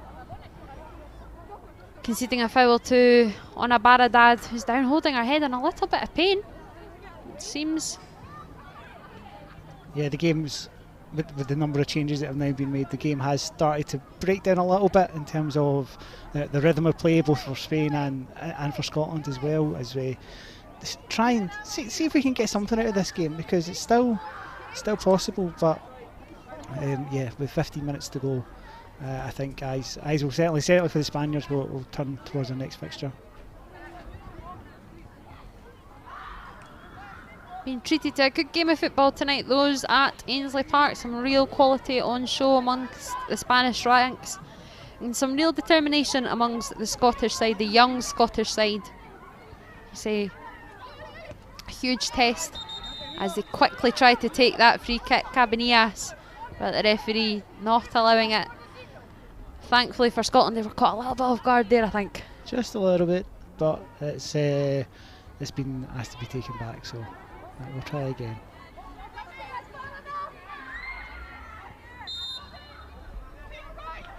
Cabanillas, Bartel.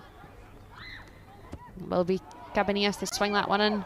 Evades Kirsty McLean at the front post. In fact, it evades everyone and goes right the way out. It's a fantastic ball whipped in. Yes, very dangerous ball into that area just in front of the 6-yard box, but nobody able to get their hands on it. A little bit of misdirection beforehand as well. Just agonisingly dying for someone to just stretch a leg out onto that. Maybe 60 minutes ago. Yeah, maybe so. I think it was your East there, was it? The closest to it there for Spain, but yeah, the game's now petering out just a little bit. Mistimed header just there from Nunez.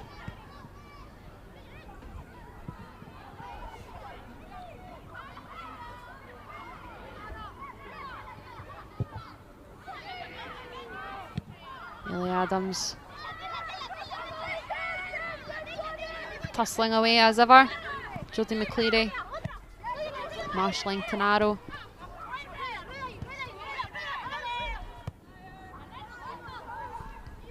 Brings the ball back to our captain. Just overcooks that one a little bit.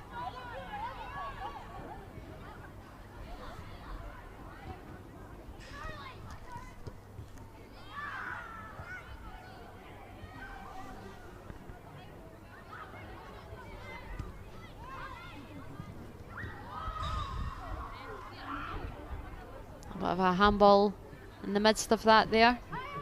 Will be a Scottish free kick.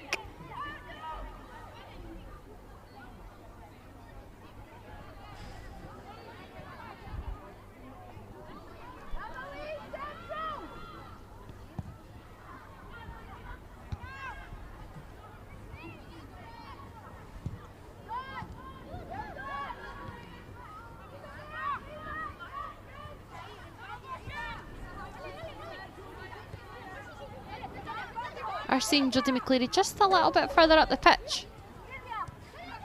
Just see the whole Scottish side actually just pushing up a little bit further towards these final 10 minutes. May as well, Chrissy. Yeah, I mean there's not a lot at stake up. Obviously, as we mentioned earlier on, not finishing bottom of this group is important in terms of staying in League A, and a goal difference may play a part in that. But I think, you know, as much for the players as anything else, I think having to maybe sit in for 10 minutes and hold on to something that maybe isn't worth holding on to, it maybe is a bit more positive to try and get that goal. Ainslie Park conceding a foul slash free kick there. Unfortunate, you can see what she's trying to do. Just get a bit of connection on that.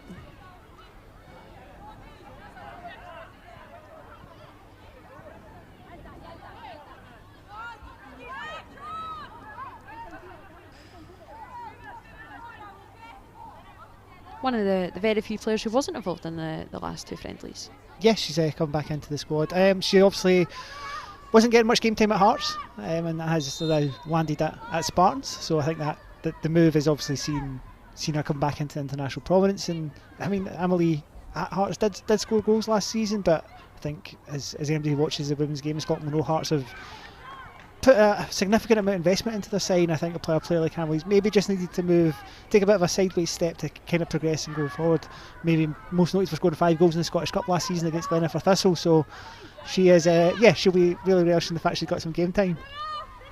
It was like a race there, who could get that stat in first. I was waiting for a breath just to get in and interrupt you to ask you, but no, you've just got to show off. Were you there? I actually was at that game. I only saw the second half. I was doing double duty that day, but yeah, it was a pretty competent win for Hearts that day, and Emily scored 5 goals. Running out of Ainslie Park's stats, but she did score her penalty at the weekend in the penalty shootout, and she's an Arsenal fan. Now it's just a pure competition between me and you. Come back on Saturday to see how we've developed. I'm going to go and interview our family these next few days. That's right, folks, round 2 will be coming on Saturday. We apologise in advance. Scotland will be back in action at Ainslie Park on Saturday. An earlier kick-off time. Hopefully we won't need the floodlights at 11 o'clock on a Saturday morning, but you never know. I'll need my Cocoa Pops and coffee though, that's for sure. So yeah, at 11 o'clock kick-off against Finland.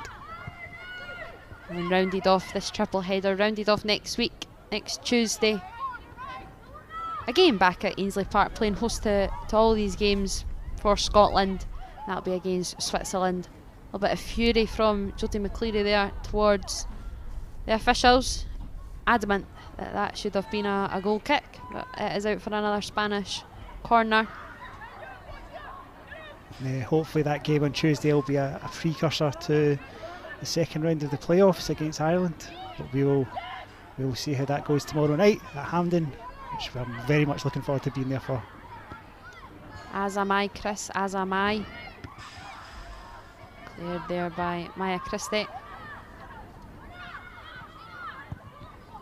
Get yourselves along to Hampden tomorrow, and get yourselves along to Ainslie Park on Saturday and next Tuesday. Because if you do, then you don't need to listen to Chris and I.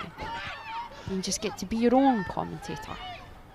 Absolutely, and it's free entry for the Under-19s games, and for the Scotland national team game against Austria tomorrow night, free entry if you're a member of the Scotland Supporters Club, £10 for adults, £5 for confessions, and you can get a wee deal as well if you are getting tickets for both the Austria... confession? We're going to Mass as well? A concession? A concession. Do you know, I was doing okay there, I was letting it slide. I wasn't. That is number 5 for Spain. Beatrice Oritz on the end of that one. Just a simple ball, a tiring Scottish defence. Scored for Spain, number 9, Erica Gonzalez. A lovely ball from Cabinha, so she had the space to kind of put it in. She stepped up from centre back, and she's kind of made the spot. And yeah, it's just gone over Kenzie Weir's head, and a lovely first time, a very well controlled first time finish as well from Gonzalez. Not Oritz.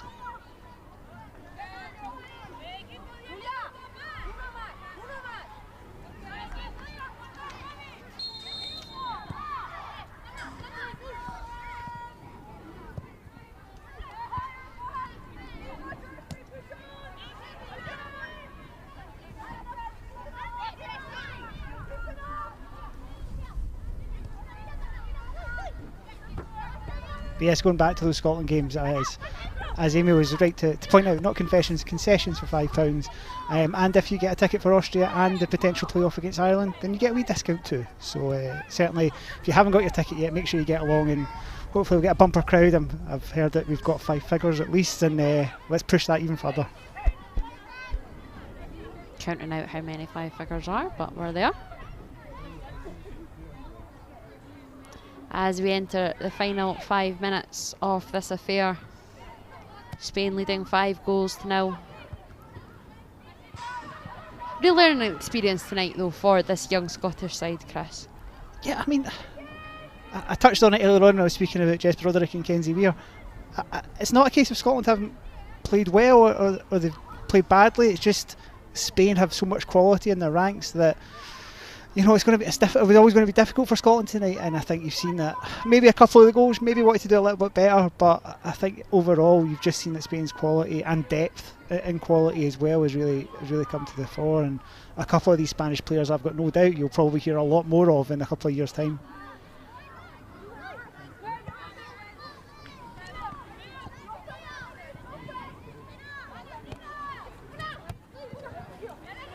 Pressuring again from Ailey Adams. 85 minutes into the game, still non-stop. Putting that Spanish backline under pressure, trying to force any mistake out of them. So classy, so composed, so skillful, so confident. Hard task to be completed.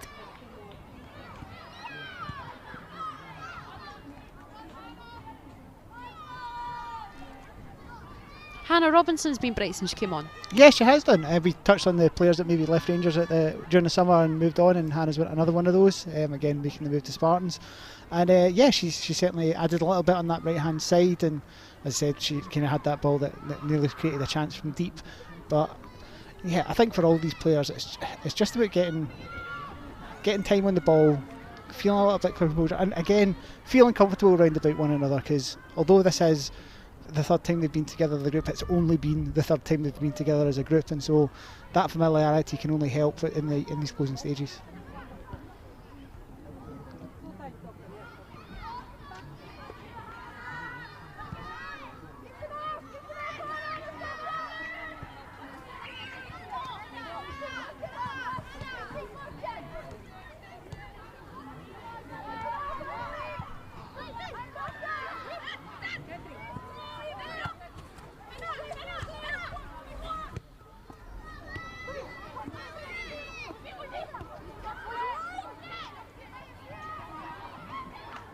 You know, I think looking at that Spain side as well, Barrett and Morel have been impressive, but I've been really impressed by Cabinhas at the back. She obviously started at full back, she's now slotted in at centre half. She assisted for that 5th goal, and I think that's probably what you've got to look at in the Spain side, is the versatility has also played a big part in that, and the lessons that can be learned for games against hopefully oppositions where we can get a bit more on the front foot in Switzerland and Finland.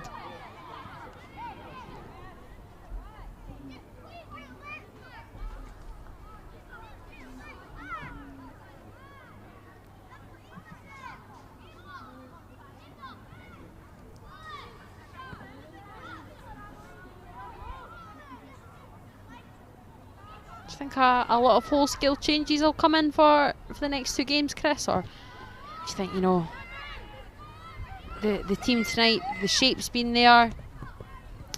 Is there actually a need, you know, to influence like such big changes? I don't think so.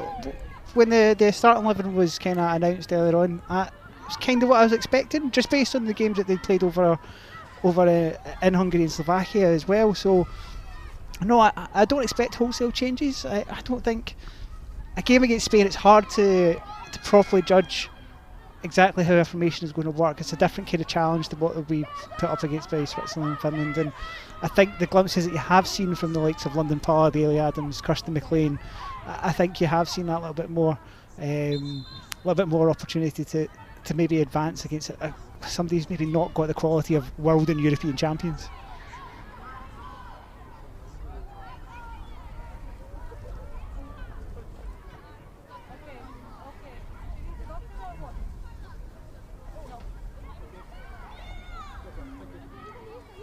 Well, Ailey Adams has run herself into the ground tonight. It's no wonder she needs a wee sit down.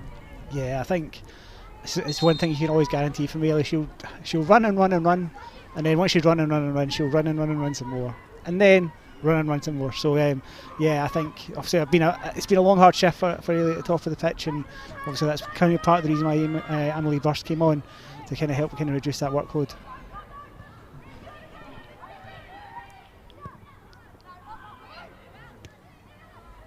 Aye, Christie, toe poking that one away.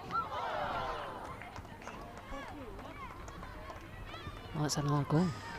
Not only as far this time as Estela Carbonell Nunez. That's number 6 for Spain. Maya Christie's toe poke tees up nicely for Carbonell. It's a really cool, calm and composed finish. Yeah, she came onto the ball really that first. Again, we've talked about the first touch from Spain a lot, but it kind of gets it clear and it takes the ball out of her feet, and then she drives it into the corner. Lisa Rogers gets a wee hand on it, but not quite enough to push it round the post, and it's 6-0 to Spain.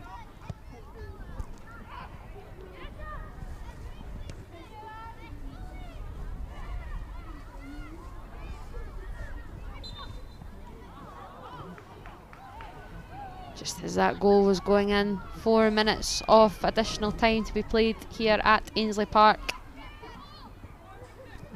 Lessons will be learned. It's a step up in quality against, as you say, Chris, arguably one of the toughest sides that you could face at this level, certainly. Under-19 European champions, under-20 World Cup champions. Whole host of these players played in both. It shows the quality. You know, 16, 17, 18 years of age, managing to break into the under-20 side, and not only breaking in but starting as well and being key figures, trusted figures. And our Scotland player goes down with a little bit of cramp. Coming back to something we spoke about at the start of the game as well, though, Scotland are in a similar situation. Kirsten McLean 17, Lisa Rogers 17, Molly Urquhart 17. There is young players in this squad that will have the opportunity to grow, not just for a cycle, as is often the case at this level, but for a couple of cycles. And as, again, looking to bridge that gap from under-19 to the senior side, it's a big jump, and I think the more time that players can get in this environment, anytime you speak to one of these young players, Amy, I'm sure you felt similar, they always talk about the Scotland camps being that little bit different, feeling that little bit harder, that little bit extra level. So having that, and again having nights like this, can only help in their development. Absolutely, this is a Spanish side who, yes, are brimming with talent, but have that experience of these championships, these World Cups. But they are coming towards the end of their time in the under-19 setup. A lot of 18-year-olds, nearly 19-year-olds for the Scottish side. This is new, this is the transition. Just from that camp earlier on in the year in April, huge changes. As another one is being lined up here for Pauline McDonald's side. Olivia Potter, Celtic on loan currently at Hamilton Accies. About to come on here is Jodie McCleary, though, trying to pick out Emily Burse. Will be marshalled by Font.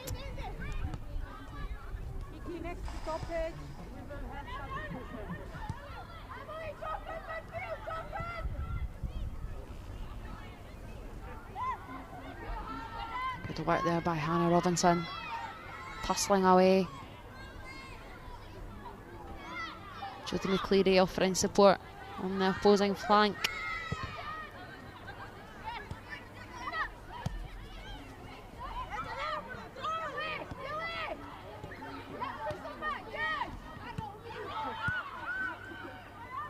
Spain just comfortably seeing this game out. I don't think there will be time for a cameo for Olivia Potter. Spain don't even... Oh, no, we are getting Olivia Potter on. Olivia Potter on for 20 seconds. Magic. Magic. Absolutely horrendous. Absolutely horrendous.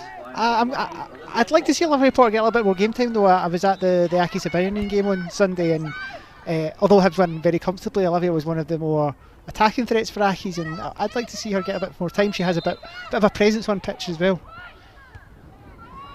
Come on, because I'm sure you were there. You've got Matt Seconds taught me through that Olivia Potter screamer. Oh, against Aberdeen in the open day of the season. Yeah, Oh, yes. a brilliant striking, actually a very important result for Aki's on that day. But yeah, taking the ball from deep in midfield and going towards the box, 25 yards out, puts it in the bottom. Well, not quite the bottom corner, the kind of side corner. Is that a thing? Middle corner. Middle corner is probably the best description for it. But yeah. But again, it's another player coming on that's playing regular SWPL football at the moment, and that is a hugely significant thing. Spain come searching for one final goal.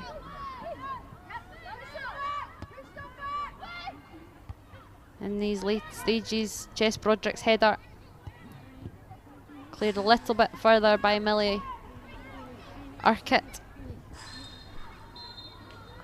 That is full time here at Ainslie Park in the women's under-19 qualifying round League A Group 1 match 1.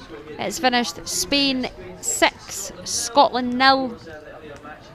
First goal coming from Ona Baradad before Lucia Moral Brace sent the Spaniards 3-0 in at half time.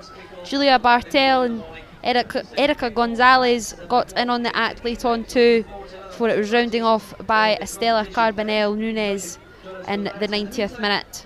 Scotland back in action on Saturday against Finland, 11 o'clock at Ainslie Park, before finishing up next Tuesday against Switzerland in a 1 o'clock kickoff.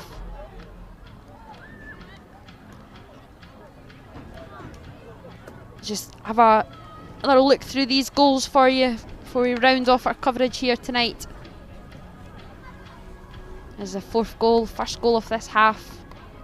Yeah, and I think with all these Spanish goals, it's just been that extra step, that extra retouch that has opened up the play for them. And this one from Bartel had been, I think you said at the time in commentary, had been coming, and maybe a little bit of luck with the ricochet off the knee, but a very good finish once she got it down to her right foot. Scotland did still have their chances throughout. Lovely little pick out from Eva Thompson to find the chase of Ailey Adams, who just did not stop running all night. Ball across. Fell to Hannah Jordan, but just couldn't quite direct her effort on target. Eva Thompson went off late on, a little bit of cramp. Another tireless shift, from the Aberdeen midfielder. Yeah, again, that was one of those glimpses that we saw of having pressure on the Spanish midfield, creating an opportunity that maybe Hannah Jordan would have felt like she could have done a little bit better with. Spain just kept coming and coming and coming, and the goals are eventually going to keep notching up too, creating chances out of nothing at times. Some moments of magic, of course, as well, from a real top quality side.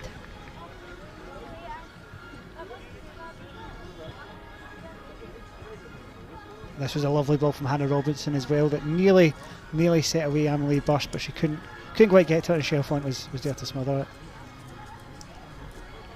And to round off the rout, goals number 5 and 6 for Spain. Just the build-up play, so patient, eyeing up their options. As Chris, you mentioned it earlier, Cabanillas, delightful all night. Fantastic assist for Gonzalez. Yeah, and again, she was very good at bringing the ball out from the back in the second half, and in the first half in that full back role, pushing the play and pushing Maya Christie back as part of that dynamic duo on the side with Baradad. And the Stella Carbonell. Thank you very much for the assist. Maya Christie just fell on a plate perfectly for her. Stabbed away effort. Beautiful first touch to tee herself up. Nestles that into the corner. Real comprehensive victory for Spain. But Scotland will hopefully take a lot of positives from that, playing against a top quality side, and take those lessons learnt into the next two matches, as we said, against Finland on Saturday at 11 AM and against Switzerland next Tuesday at 1 o'clock. We'll be all over that. And get yourselves along to Ainslie Park 2, where the matches will be taking place. You can get in for free and support the women's under-19 side, who are brimming with talent, brimming with confidence, and are a young, exciting side. But for now, Chris, thank you very much for joining me. No worries at all, and make sure you get yourself to Hampden tomorrow night as well for the game against Austria. World Cup playoffs is not going to be anything bigger in the world of Scottish football this week, so get yourself down there, and if you see me, give me a wave and I'll wave back at you, I promise. I'll no wave back at you when I'm there. Until then, guys, thanks very much and see you later on.